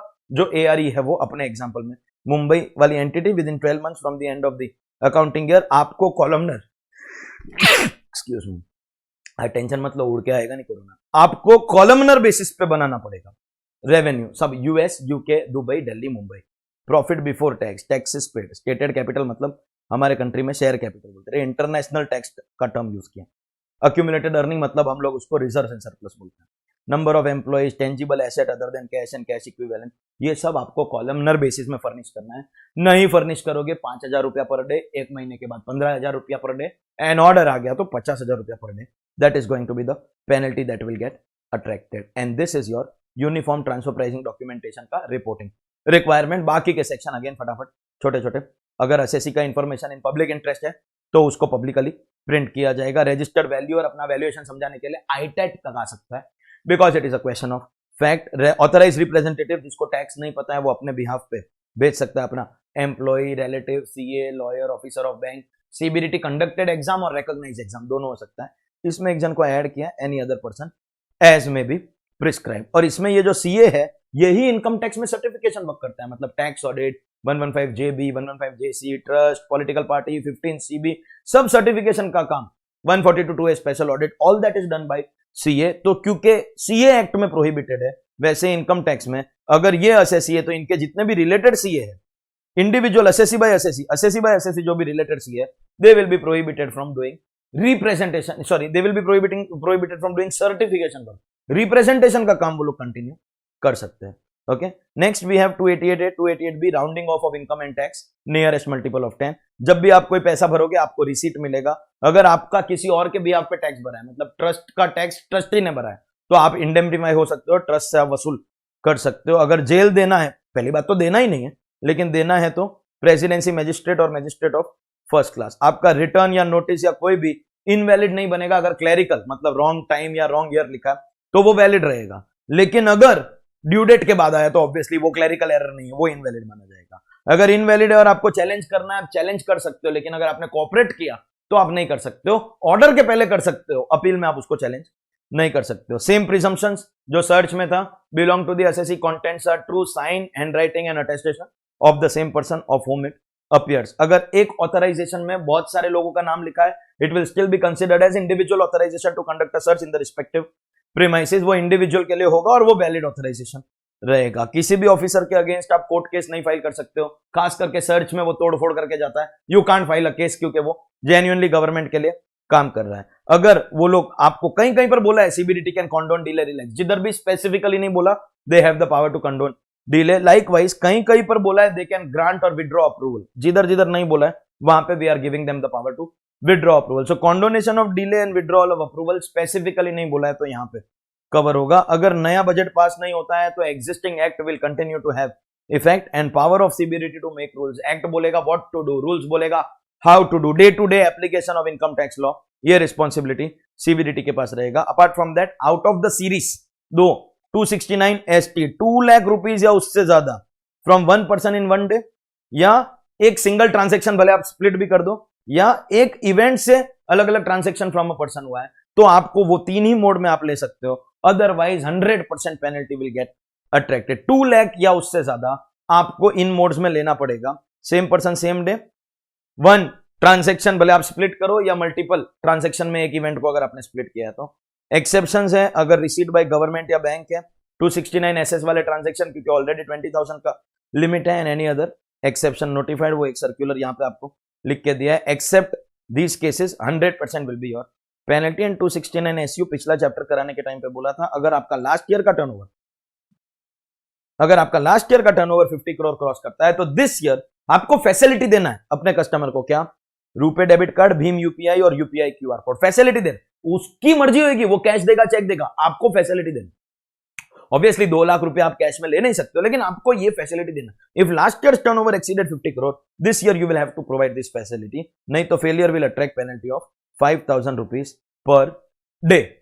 लेकिन सर बहुत बार ऐसा होता है, बहुत बड़ी कंपनी स्टील बनाती है फैक्ट्री में और वो होलसेलर को स्टील बेचती है। अब करोड़ों रुपए का हम लोग काम करते हैं, करोड़ों करते हैं, मतलब ऑब्वियसली ये कंडीशन तो फुलफिल हो रही है, तो क्या अपनी फैक्ट्री में QR कोड लगाएगा क्या वो आके? ऐसा नहीं होता है ना। ये बड़ी बड़ी कंपनी जो B2B ट्रांजेक्शन होता है वो तो NEFT होता है, एक पेमेंट शेड्यूल होता है 90 डेज के अंदर, 60 डेज के अंदर। So this will not apply to, CBDT ने सर्कुलर निकाल के बोला this will not apply to B2B transaction. इनको हम लोग इम्यून करेंगे, B2B को हम लोग नहीं लगाएंगे। मतलब जो डीलरशिप में आप जाते हो, जैसे आप पेट्रोल भरवाने के लिए गए या किसी बड़े रेस्टोरेंट, चेन ऑफ रेस्टोरेंट में गए, ताज होटल में गए, तो वो लोगों का टर्नओवर क्रॉस कर रहा हो, कस्टमर से डील कर रहा है, क्रेडिट कार्ड दो, कैश दो, चेक दो, लेकिन उसको ये फैसिलिटी भी रखना पड़ेगा। रुपए डेबिट कार्ड, यूपीआई या QR कोड रखना पड़ेगा, नहीं रखेगा तो 50,000। बिजनेस टू बिजनेस चलेगा, लेकिन बिजनेस टू कंज्यूमर अगर हुआ then this facility has to be provided. और बिजनेस टू बिजनेस में भी कभी एक्सेप्शन मिलेगा if at least 95% is received by a mode other than cash. अगर आप कैश में डील करते हो तो फिर आपको ये फैसिलिटी भी प्रोवाइड करना पड़ेगा। That was your chapter called miscellaneous provisions. Let's go ahead next chapter, and for the day we will take this as the last, definitely not the least. Recovery of taxes, that is TDS. Actually एक time पे इतना छोटा था, 3 lecture में खत्म हो जाता, आज 5 लेक्चर में खत्म नहीं हो रहा है, क्योंकि the number of amendments here are massive and these are revision cum amendment lectures. आप ऑब्जर्व करेंगे तो सभी चैप्टर के अंदर आपको करीब करीब अमेंडमेंट बताई दिया। तो इनिशियली रिवीजन का पार्ट प्ले करते हैं। One person is making payment to the other, मतलब payer is giving money to the payee. That means can I say payee का income, payer का expense.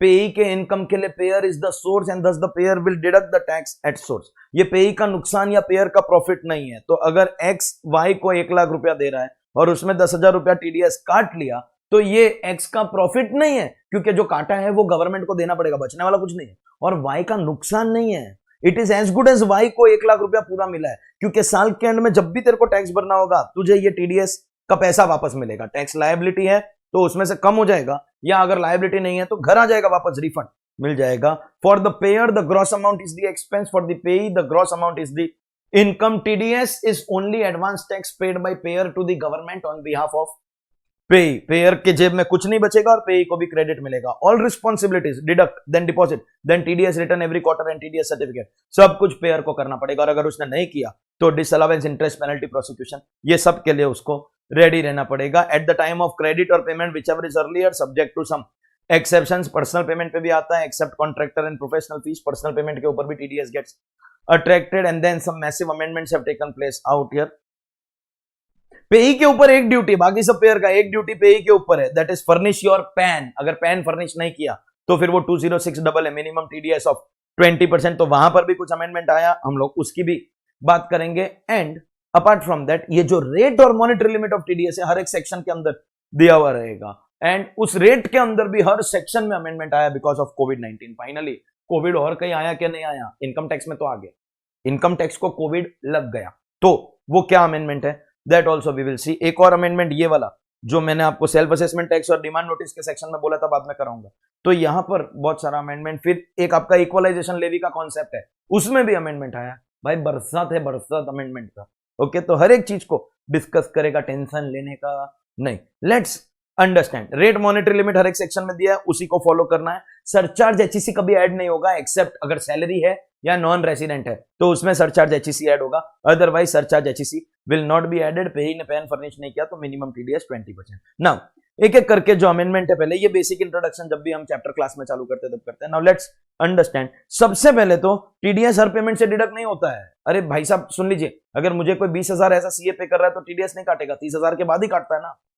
तो क्या वो 20,000 मेरे लिए एग्जेम्प्ट है? ऑब्वियसली नहीं, it is going to be taxable. अब मेरी बात ध्यान से सुनना, अगर किसी पेमेंट पे टीडीएस कटा है, excellent, offer gross amount to tax and take credit of TDS. मतलब 1 लाख रुपए पे टीडीएस कटा, 90 आपको मिला, तो भी 1 लाख की इनकम दिखाओ और 10,000 का टैक्स में क्रेडिट ले लो। मैं जब सीए इंटर वाले के बच्चों को पढ़ाता था एक टाइम पे, जब वो आईपीसीसी हुआ करता था, मैं इतना बोलता था, देख बेटा टीडीएस देगा ना सब में, इनकम में ऐड कर देना, 90,000 की तेरी इनकम है उसमें ऐड कर देना, और जो भी तेरी टैक्स लायबिलिटी आ रही है उसमें माइनस कर देंगे। कैसे वो समझने के लिए फाइनल में आना, बाद में बताए। ओके, तो इनकम में ऐड कर देंगे एंड टैक्स में से उसको माइनस कर देंगे। लेकिन बाय चांस किसी पेमेंट पे टीडीएस नहीं कटा, supposedly I work with so many classes, all of them पे मी प्रोफेशनल फीस और 194 जे में टीडीएस काट के देते हैं। सपोजिंगली उसमें से कोई क्लास ओनर टीडीएस काटना भूल गया, भाई इंसान है कुछ भी भूल सकता है, भूल गया, मैं याद थोड़ी दिलाऊंगा कि काटो, क्यों मैं क्यों याद दिलाऊं, भूल गया, मेरे को पूरा पैसा आया। मैं ये नहीं बोल सकता टीडीएस नहीं काटा मतलब एग्जेम्प्ट है। TDS is not a levy of tax, it is a deduction of tax. अगर पेयर ने टीडीएस नहीं काटा तो भी आपको डायरेक्ट पेमेंट करना पड़ेगा। मतलब 1 लाख पे टीडीएस काटा, congratulations, offer 1 lakh to tax and take credit of TDS. अगर बिना टीडीएस काटे आपको 1 लाख मिल गया तो आपको भी वो 1 लाख को इनकम दिखा के भरना पड़ेगा। जिस भी पेमेंट पे टीडीएस नहीं कटता उसको आपको इनकम दिखाना है। TDS will come only on selected payment. लेकिन इसमें एक particular income, employ of startup, जो स्टार्टअप अंडर 80 आईएसी दिया है, अगर उसको मिले है कोई स्वेट इक्विटी, एक्चुअली ये क्या है ना, ये स्टार्टअप वालों के पास पैसा नहीं होता है, ये ऐसे एकदम गरीब लोग होते हैं, फॉरेन की फंडिंग और वो सब होती है, लेकिन ऐसे कैश में इनके पास हमेशा शॉर्टेज रहता है। तो एम्प्लॉय को बोलता है सुनो मैं तुमको मालिक बनाएगा, ऐसा उल्लू बनाने के लिए बोलता है मैं तुमको मालिक बनाएगा। So we give them sweat equity. आज की तारीख में स्वेट इक्विटी का कोई मार्केट वैल्यू है ही नहीं, क्योंकि कंपनी का कोई प्रॉफिट ही नहीं है, नेटवर्थ ही नहीं है। थोड़े साल बाद मार्केट वैल्यू आएगा। That means employ will get sweat equity right now.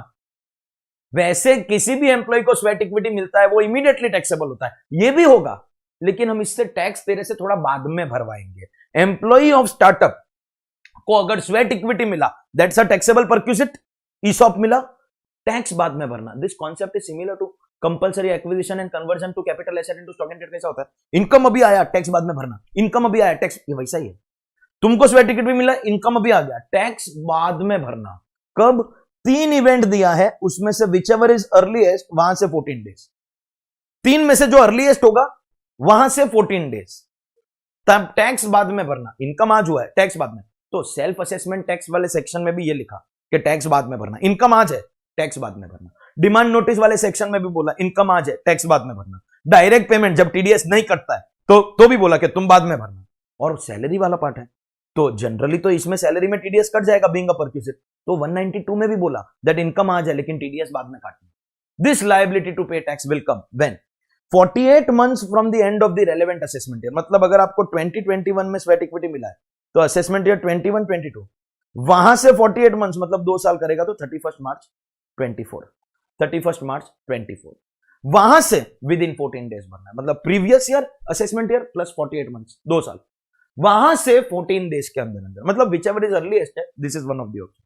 या उसके पहले हो सकता है आपने स्वेट इक्विटी बेच दिया मेरी मर्जी, मैंने को बेचना था बेच दिया, पहले बेच दिया तो पहले टैक्स भर, बेचेगा तब टैक्स भर। उसमें भी वही था ना कंपलसरी एक्विजिशन एंड कन्वर्जन में, बेचेगा तभी तेरे पास पैसा रहेगा। या तूने वो जॉब छोड़ दिया, cease to be employ whichever is earliest, वहां से 14 डेज मींस जॉब छोड़ दिया या बेच दिया या कुछ नहीं किया तो फिर 48 मंथ्स के बाद, मगर 48 मंथ्स प्रीवियस ईयर से नहीं असेसमेंट ईयर से काउंट होगा। So 48 months from assessment year, sale of the sweat equity और सीजर ऑफ एम्प्लॉयमेंट, तीनों में से जो अर्लीएस्ट है वहां से 14 डेज के अंदर अंदर तो ये टैक्स भरना at the current tax rate. तेरी इनकम कब हुई है? इस साल हुई है, टैक्स रेट यही साल का लगेगा, टैक्स रेट यही साल का लगेगा, भरने का बाद में। इन तीनों में से जो अर्लीएस्ट होगा उससे 14 डेज के अंदर अंदर भरने का, समझा? ये सेल्फ असेसमेंट टैक्स में, डिमांड नोटिस में, सैलरी वाले टीडीएस में एंड डायरेक्ट पेमेंट में हर जगह आया। Did I tell you TDS at the time of credit और payment whichever is earlier? 9 exceptions, ये 9 केसेस में TDS will come only at the time of payment. Then comes आपका जो Covid का रिलैक्सेशन है। ये कोविड की वजह से एक मैसिव चेंज हुआ है इन योर टीडीएस, बहुत बड़ा चेंज।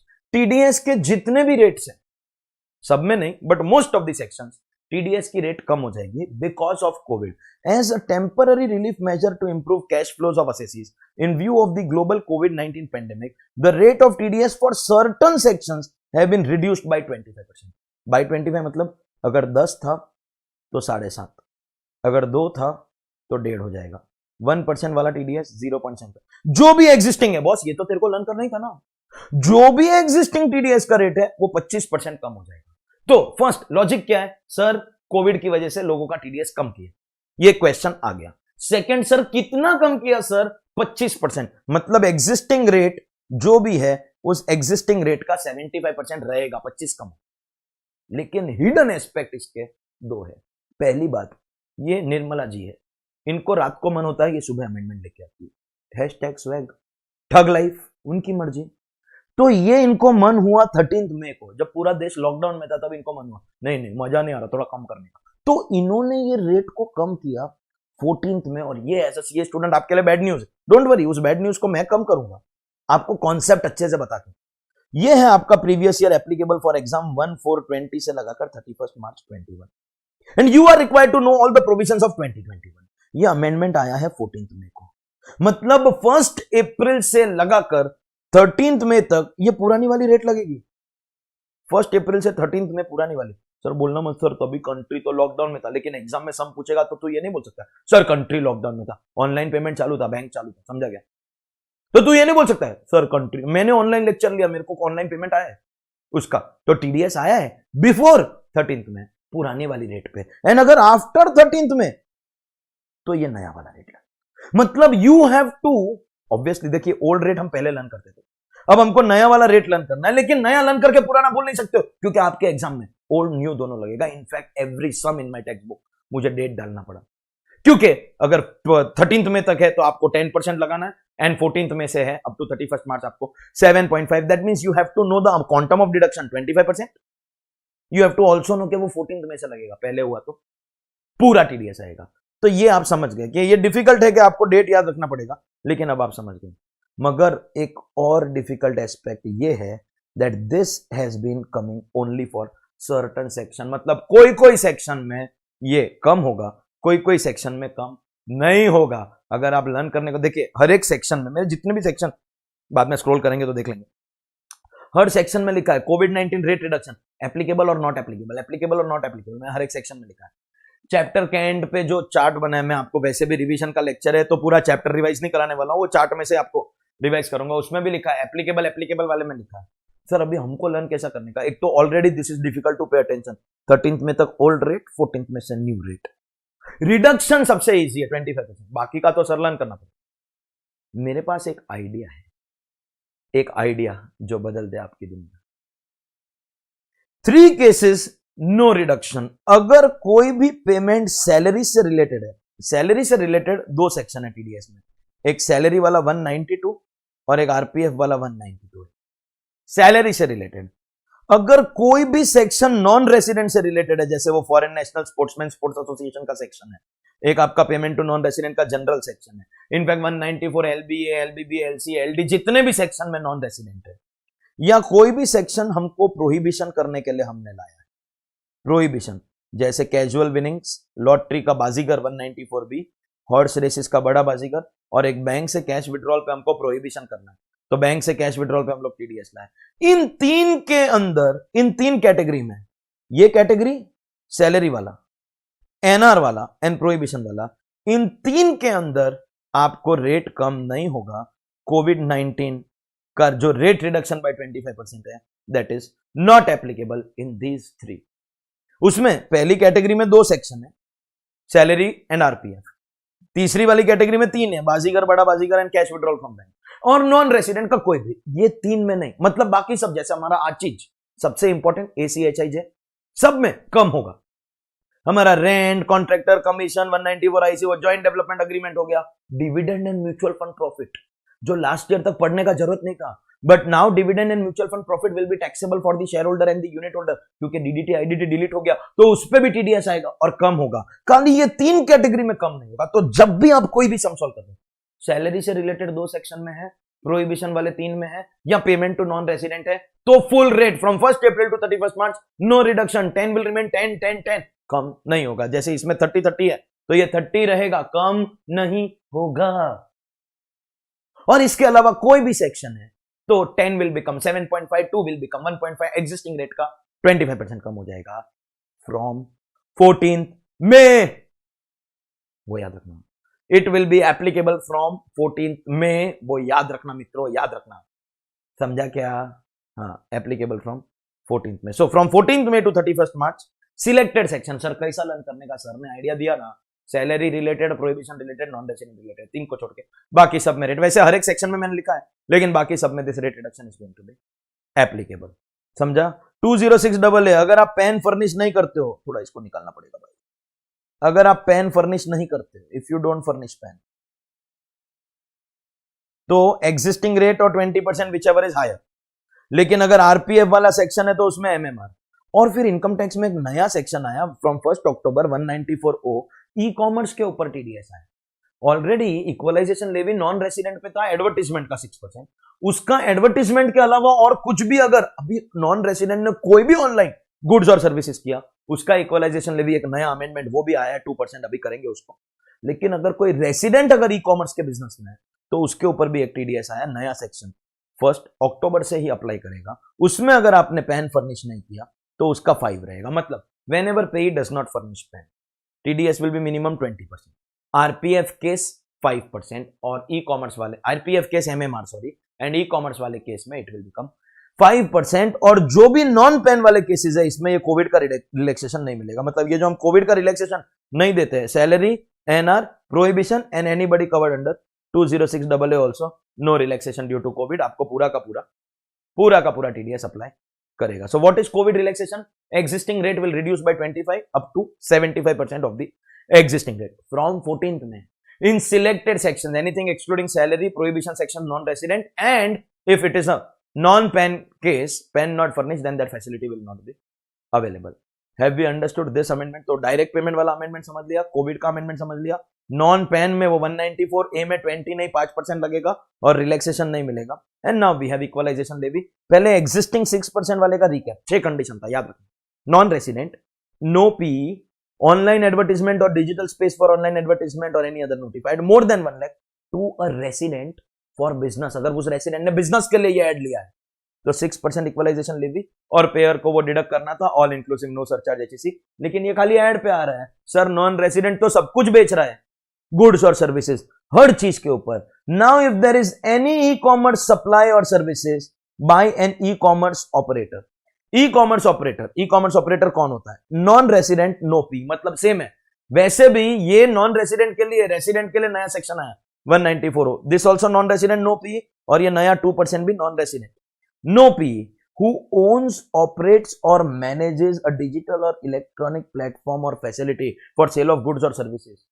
मित्रों, किसी की वेबसाइट या ऐप है ना, उतने में समझ जाओ, पोर्टल, वेबसाइट, ऐप और पोर्टल, वो ऑनलाइन, डिजिटल और ई कॉमर्स। एक खाली अमेजॉन की एग्जांपल लो, अमेजॉन की वेबसाइट है ना, is that a digital platform for sale of goods और सर्विसेज?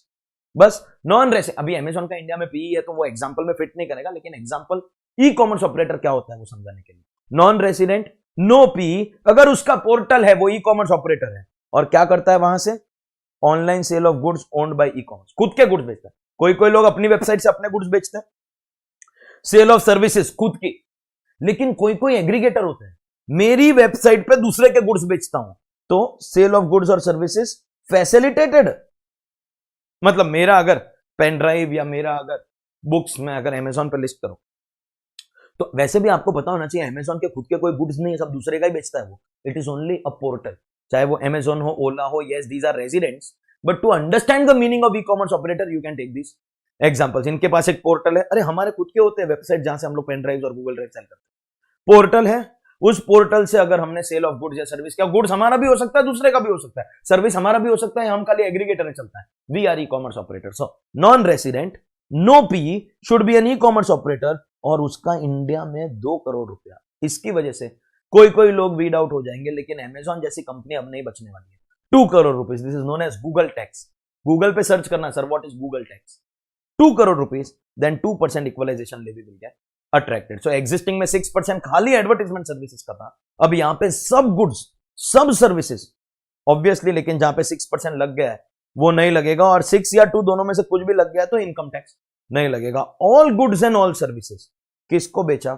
रेसिडेंट को बेचा। तो अगर किसी नॉन रेसिडेंट को बेचा और उसने इंडिया के आईपी एड्रेस से तुम्हारी वेबसाइट पे, मतलब सुनिए, एक नॉन रेसिडेंट इंडिया में आया, इंडिया में आके किसी दूसरे नॉन रेसिडेंट की वेबसाइट से, जो वहां का अमेजॉन है उसकी वेबसाइट पे गया, मतलब बायर सेलर दोनों नॉन रेसिडेंट है, लेकिन दिस एडवर्टीजमेंट वाज या website was accessed from IP address in India, मतलब मैंने इंडिया का वाईफाई यूज करके अगर उसको देखा है, तो वो भी इंडिया में इक्वलाइजेशन लेवी के लिए लायबल होगा। देखो रेसिडेंट टू नॉन रेसिडेंट तो रहेगा, non resident to non resident, लेकिन अगर आईपी एड्रेस इंडिया का यूज हुआ है, then also equalisation levy will get attracted. या non resident to non resident sale of advertisement, one non resident is paying another non resident for sale of advertisement, और वो advertisement target करेगा Indian customers को।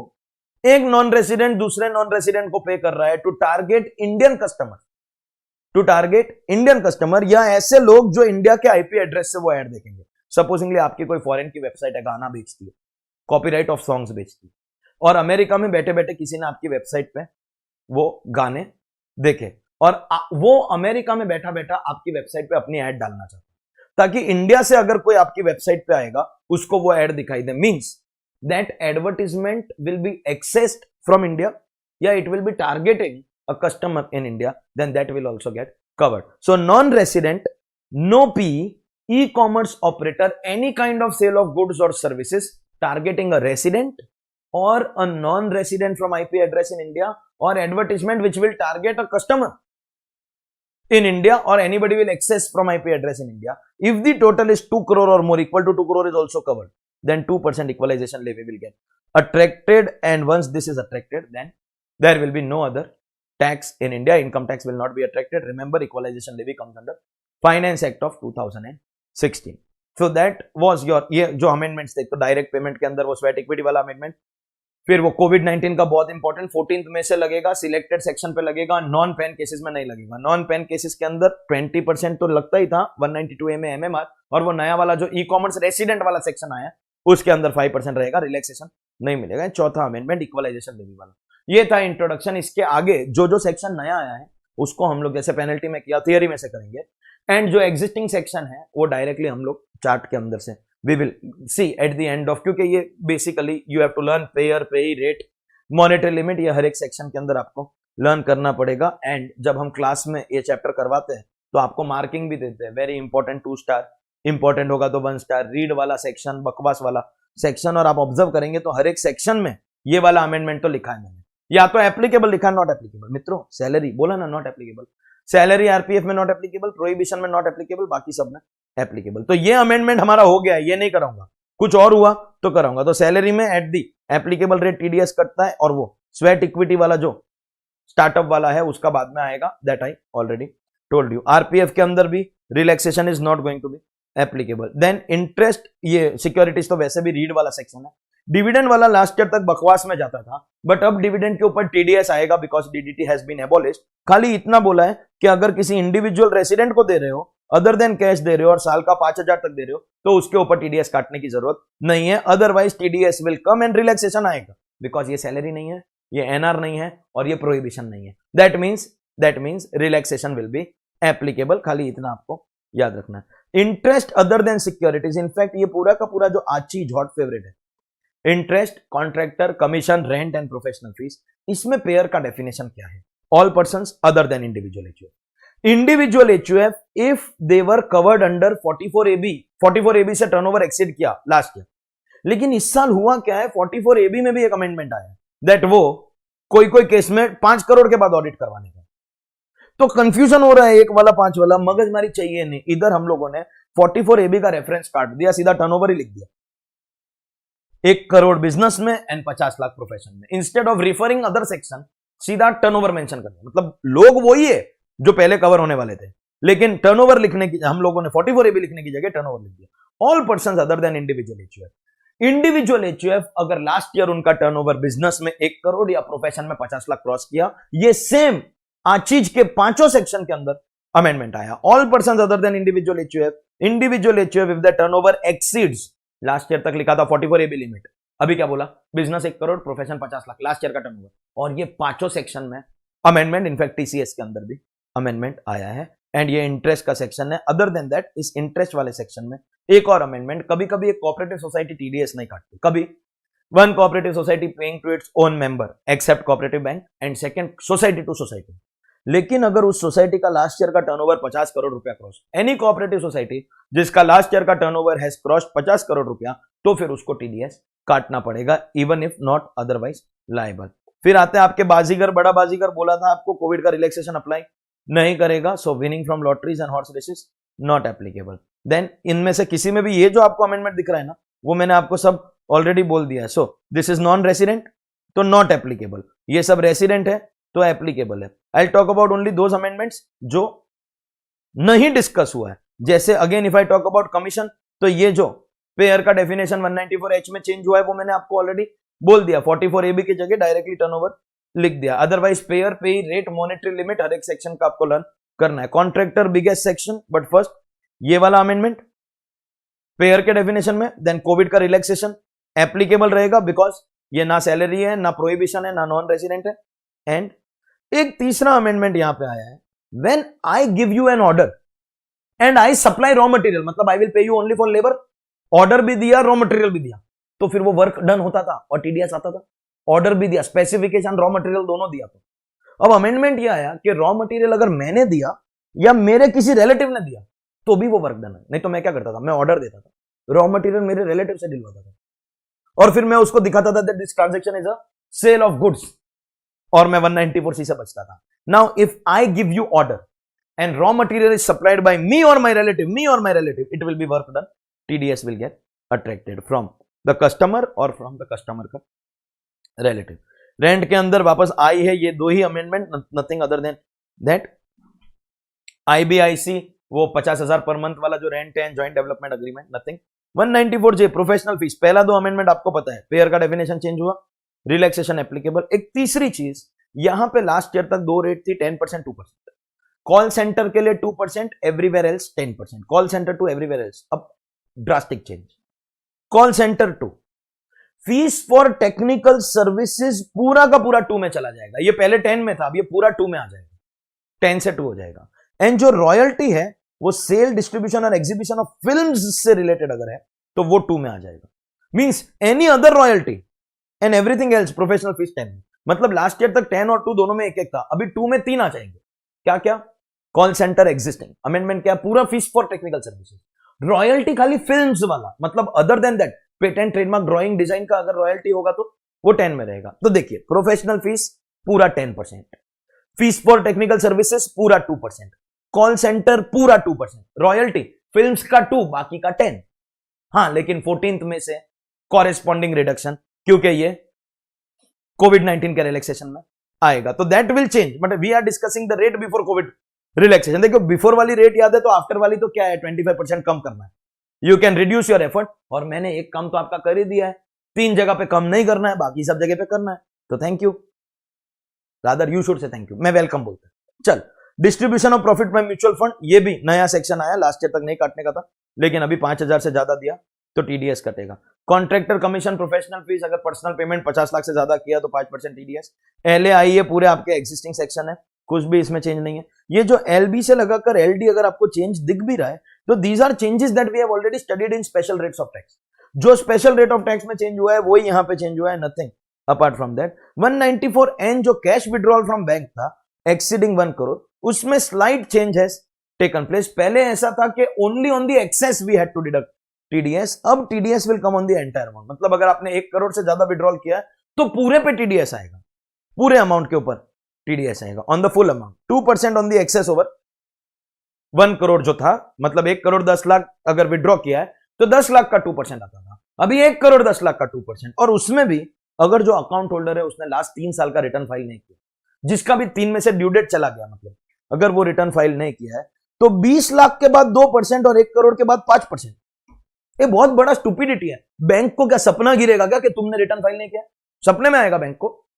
I don't know how they are going to implement this is really really stupid. लेकिन 1 जुलाई से change हुआ है। तो पहले क्या था, 1 करोड़ क्रॉस किया तो एक्सेस के ऊपर 2, अभी एक्सेस नहीं टोटल के ऊपर 2, और उसमें 3 साल का रिटर्न फाइल नहीं किया तो 20 लाख के बाद में पूरे पे 2 और 1 करोड़ के बाद में पूरे के ऊपर 5। That is how TDS is going to be implemented. एक ई कॉमर्स का जो रेसिडेंट से रिलेटेड आया वो मैंने आपको पहले ही बोल दिया।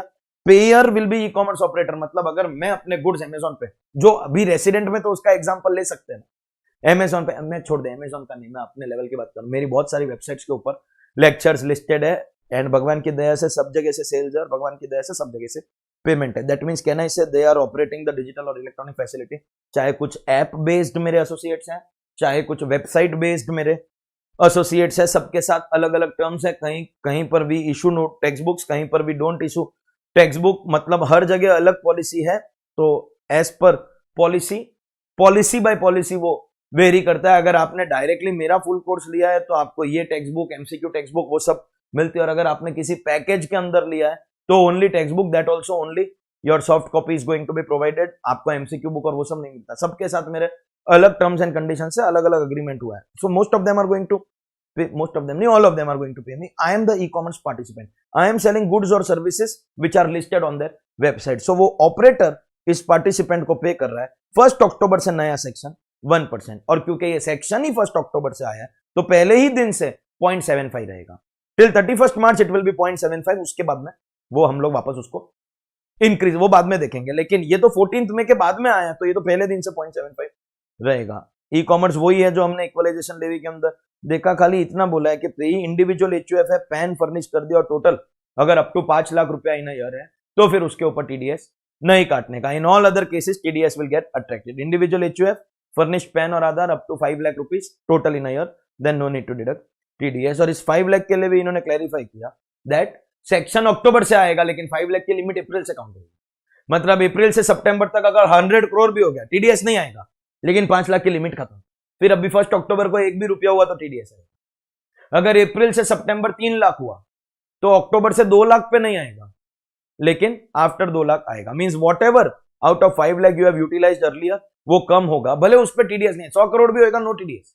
TDS will start from 1 October, लेकिन पहले के पेमेंट लिमिट के लिए काउंट किए जाएंगे। Then we have payment to non resident, जो उनकी एग्जिस्टिंग रेट पे टीडीएस कटता है, हमको सबको वो बात पता ही है कि नॉन रेसिडेंट के ऊपर एप्लीकेबल रेट के ऊपर TDS will gate deducted. Grossing up, अगर पेमेंट नेट ऑफ टैक्स हुआ है तो बैक कैलकुलेशन से ग्रॉस अप करते हैं।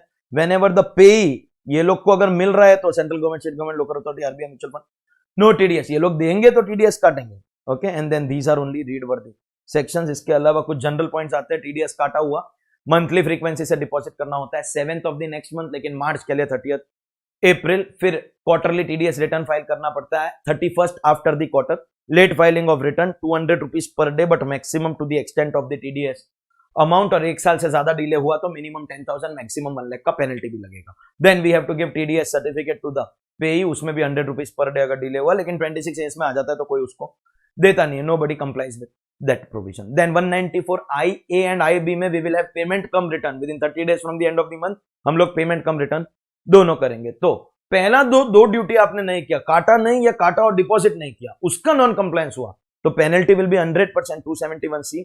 इंटरेस्ट आएगा नॉन डिडक्शन का 1% पर मंथ और पार्ट, एंड नॉन पेमेंट का 1.5% पर मंथ और पार्ट, दोनों के लिए अलग अलग rate, but on the TDS amount that will be your principal 1% और 1.5%।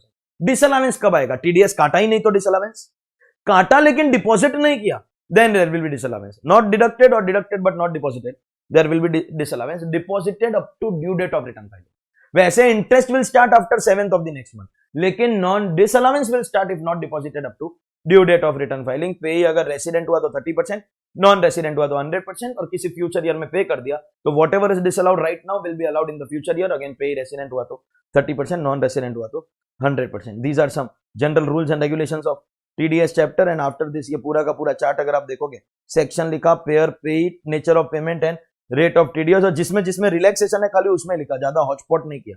जिसमें रिलैक्सेशन नहीं है, जैसे इन दोनों में नहीं है तो कुछ भी नहीं लिखा, तो इसमें भी आपका रिवीजन हो जाएगा, सैलरी वाले, प्रोहिबिशन वाले एंड नॉन रेसिडेंट वाले। And obviously rate monetary limit आपको लर्न करना है, अगर आपने रेट मॉनिटरी लिमिट नहीं किया देन आपको दिक्कत होने वाला है, because majority in fact your MCQ question will be testing you on that. Now that we are done with TDS, TDS के अंदर एक छोटा पार्ट होता है टीसीएस, छोटा पार्ट अभी वो पहले था, अब वो भी छोटा नहीं है, पहले 3 टीसीएस होता था, अब 2 नया आया, 5 टीसीएस हो गया टोटल, और वो जो 2 नया उसमें 5वां वाला है ना, वो सब बिजनेस को लगेगा। Existing TCS part 1 selected industries, alcoholic liquor, tendu leaves, timber, forest products, scrap minerals, इस रेट के ऊपर टीसीएस। टीसीएस क्या होता है? Seller will collect from the buyer, मतलब like your GST, seller collect करके गवर्नमेंट को देगा, बायर को क्रेडिट मिलेगा, बस ये इनकम टैक्स का मतलब ये भी एक एडवांस टैक्स है। जैसे टीडीएस पेयर भरता है पेई के बिहाफ में, यहां पर सेलर भरेगा बायर के बिहाफ में एडवांस टैक्स। सो सेलर का कोई प्रॉफिट नहीं है, बायर का कोई लॉस नहीं है, लेकिन ट्रांजैक्शन रिपोर्ट होगा। All duties on the seller, collect, deposit, TCS return and TCS certificate to the buyer, and buyer will get credit. ये जो पार्ट 1 है, part 1 is not applicable in retail, ये खाली रीसेलर को, ट्रेडर टू ट्रेडर अगर sale होगा ना, part 1 is applicable only if the sale is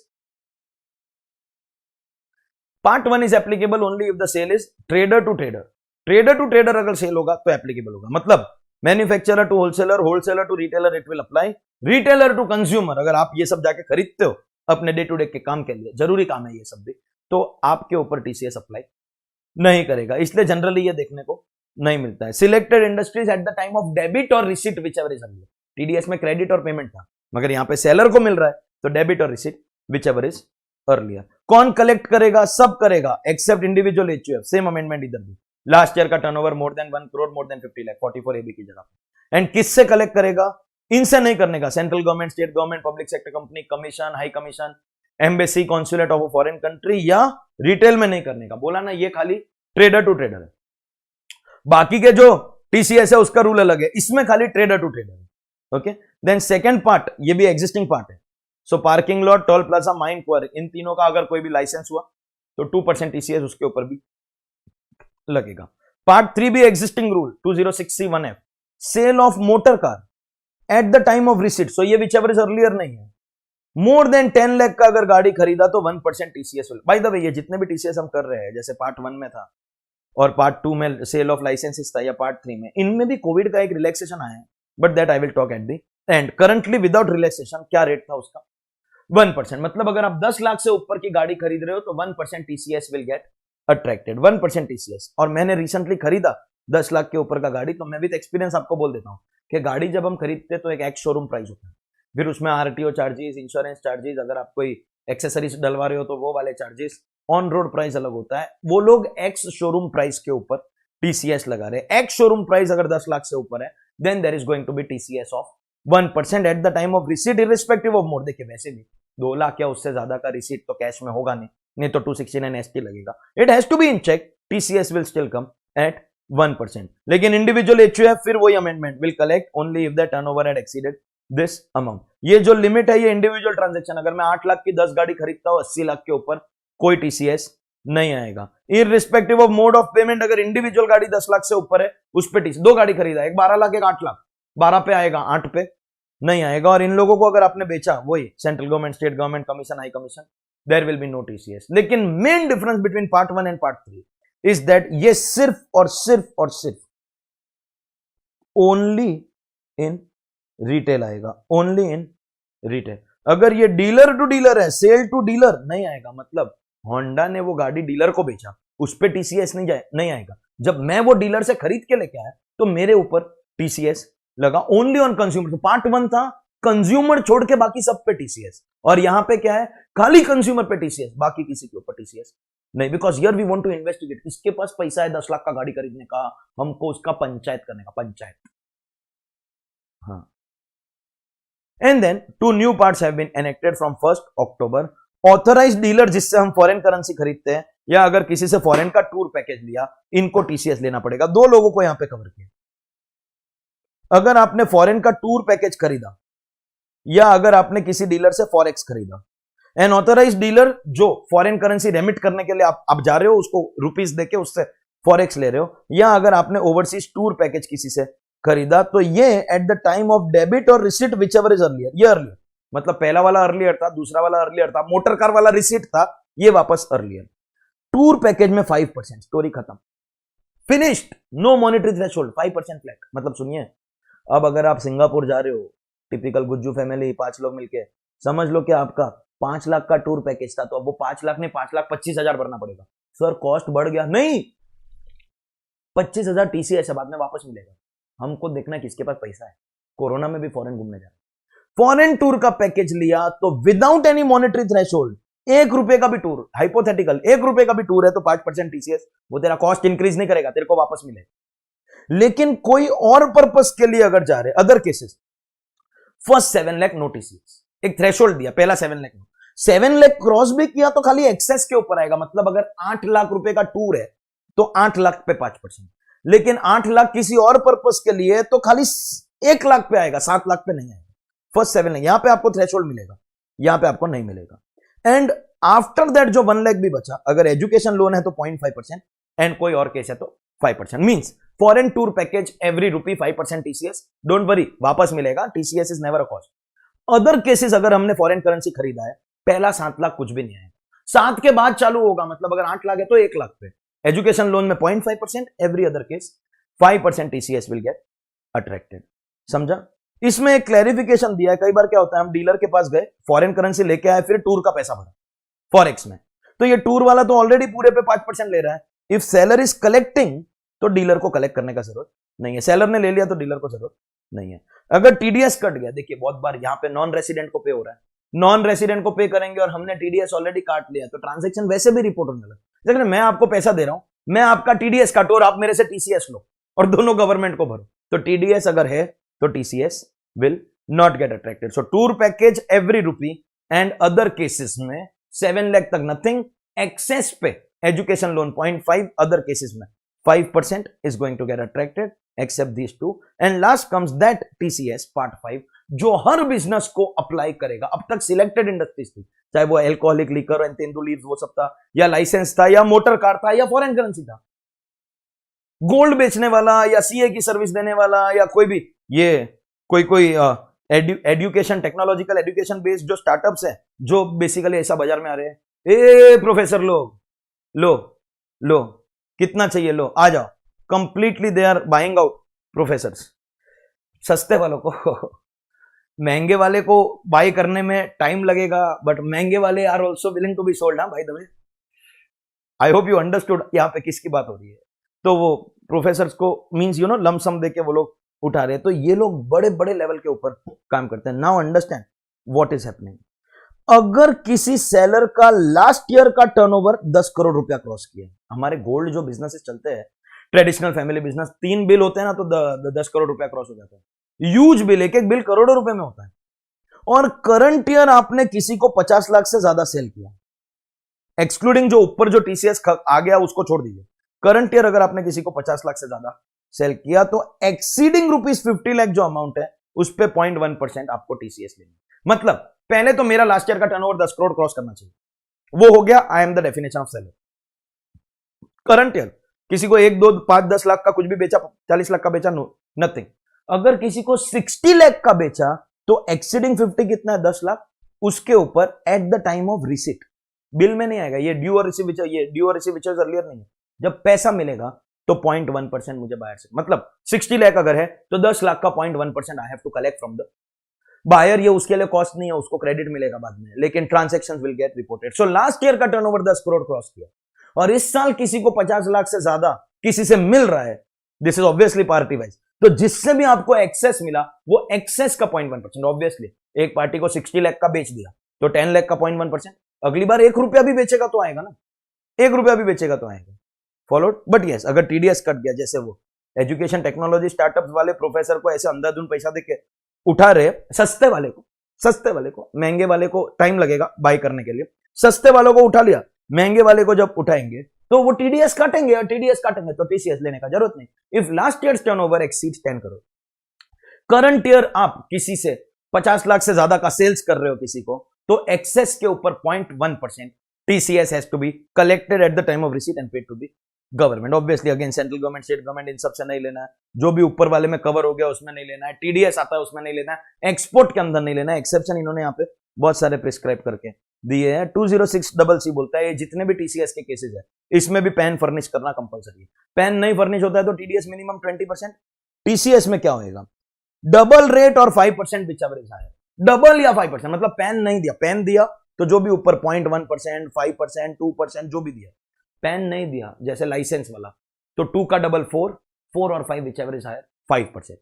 जहां पे एग्जिस्टिंग रेट 5 है तो 5 का डबल 10, 10 और 5 देन 10, सो डबल रेट और 5% विच एवर इज हायर। क्या बोला, डबल रेट और 5% विच एवर इज हायर। लेकिन ये जो लास्ट वाला आया ना वो 50 लाख वाला, वो 0.1 है, 0.1 को तुम 5% तक लेके जाओगे तो 20 टाइम्स हो जाएगा, तो उसको हमने 1% कर दिया, 50 टाइम्स हो जाएगा, उसको हमने 1% कर दिया, 1%। ऑलरेडी ये 10 टाइम्स हो गया, 0.1 की जगह पे 1। सो पैन फर्निश नहीं किया तो normally it will B double और 5 विच एवर इज हायर, लेकिन वो 0.1 वाला जो है उसमें 5% नहीं, उसमें 1% ही लिया जाएगा। एंड एग्जैक्टली सेम कोविड का रिलैक्सेशन, ग्लोबल कोविड-19 pandemic, 25% rate reduction, you know this. हाँ, सिखाया किसने, फ्रॉम 14th में, यू नो दिस, मतलब 1 विल बिकम 0.75। जैसे मैंने गाड़ी खरीदा ना, मेरे को 0.75 ही लगा, क्योंकि वो पोस्ट कोविड पीरियड 14th में के बाद में मैंने खरीदा था, तो 1 है वो 0.75 हो जाएगा। लेकिन ये किस में जैसे लास्ट ईयर हमने कैसे लर्न कर लिया था, सैलरी वाला नॉन रेसिडेंट प्रोहिबिशन, देखिए किस पे नहीं लगेगा, alcoholic liquor for human consumption, उसमें ये रिलैक्सेशन नहीं मिलेगा। तो sorry for some of you people, bad news. वैसे भी आप तो कंज्यूमर हो, डीलर लोगों को नुकसान। जो पार्ट 4 है, पार्ट 4 मतलब ये फॉरेन करेंसी वाला जो नया है उसमें, और जो पैन फर्निश नहीं करता, 3 लोग, कौन से 3 लोगों को नहीं मिलेगा, एल्कोहलिक लिकर में रिडक्शन नहीं होगा, full rate through out the year, foreign currency वाले में जो टूर वाला था या ऑथराइज डीलर था उसमें नहीं, एंड जो आपका पैन फर्निश नहीं करता, एवरीबॉडी एल्स, जो लाइसेंस वाले 2 विल बिकम 1.5। पार्ट 1 के अंदर जो भी थे एल्कोहलिक लिकर को छोड़ के बाकी सबका कम हो जाएगा। मोटर कार का 1 का 0.75, I told you I paid it. ये जो लास्ट वाला है 0.1%, वो 50 लाख के बाद वाला, वो भी 0.075 टिल। वैसे भी ये दोनों तो अक्टूबर से आए हैं तो ये तो एंड तक रहेंगे, लेकिन पार्ट 4 में there is no relaxation, part 5 के अंदर इट विल बिकम 0.075। तो इधर भी 3 को छोड़ के, alcoholic liquor, part 4 and pan not furnish, 3 को छोड़ के everywhere else rate will reduce by 25 from 14th में, ये याद रखना। And that's our revision of chapter TDS and TCS. I know it was a long lecture, English वाला थोड़ा जल्दी हो गया, हिंदी वाले में टाइम लगा, बट इट्स ओके, ऐसा कोई घड़ी देख के काम नहीं किया जा सकता। कंटेंट इज सेम, लेकिन बोलने में क्या एक्सप्लेनेशन नेचुरल आता है, रट्टा मार के एक्सप्लेनेशन करने के लिए कोई नहीं आया इधर कि टेप रिकॉर्डर है कि 1.5 घंटे में बंदी होना चाहिए। तो जो भी है, we are done with something really really important and hope to see you in the further lecture. These lectures are now going to come as a premier रात को, ताकि आपको कुछ घंटे पहले से पता रह जाए कि आज लेक्चर आने वाला है। तो see how we can support each other. End of episode number 5। Thank you very very much.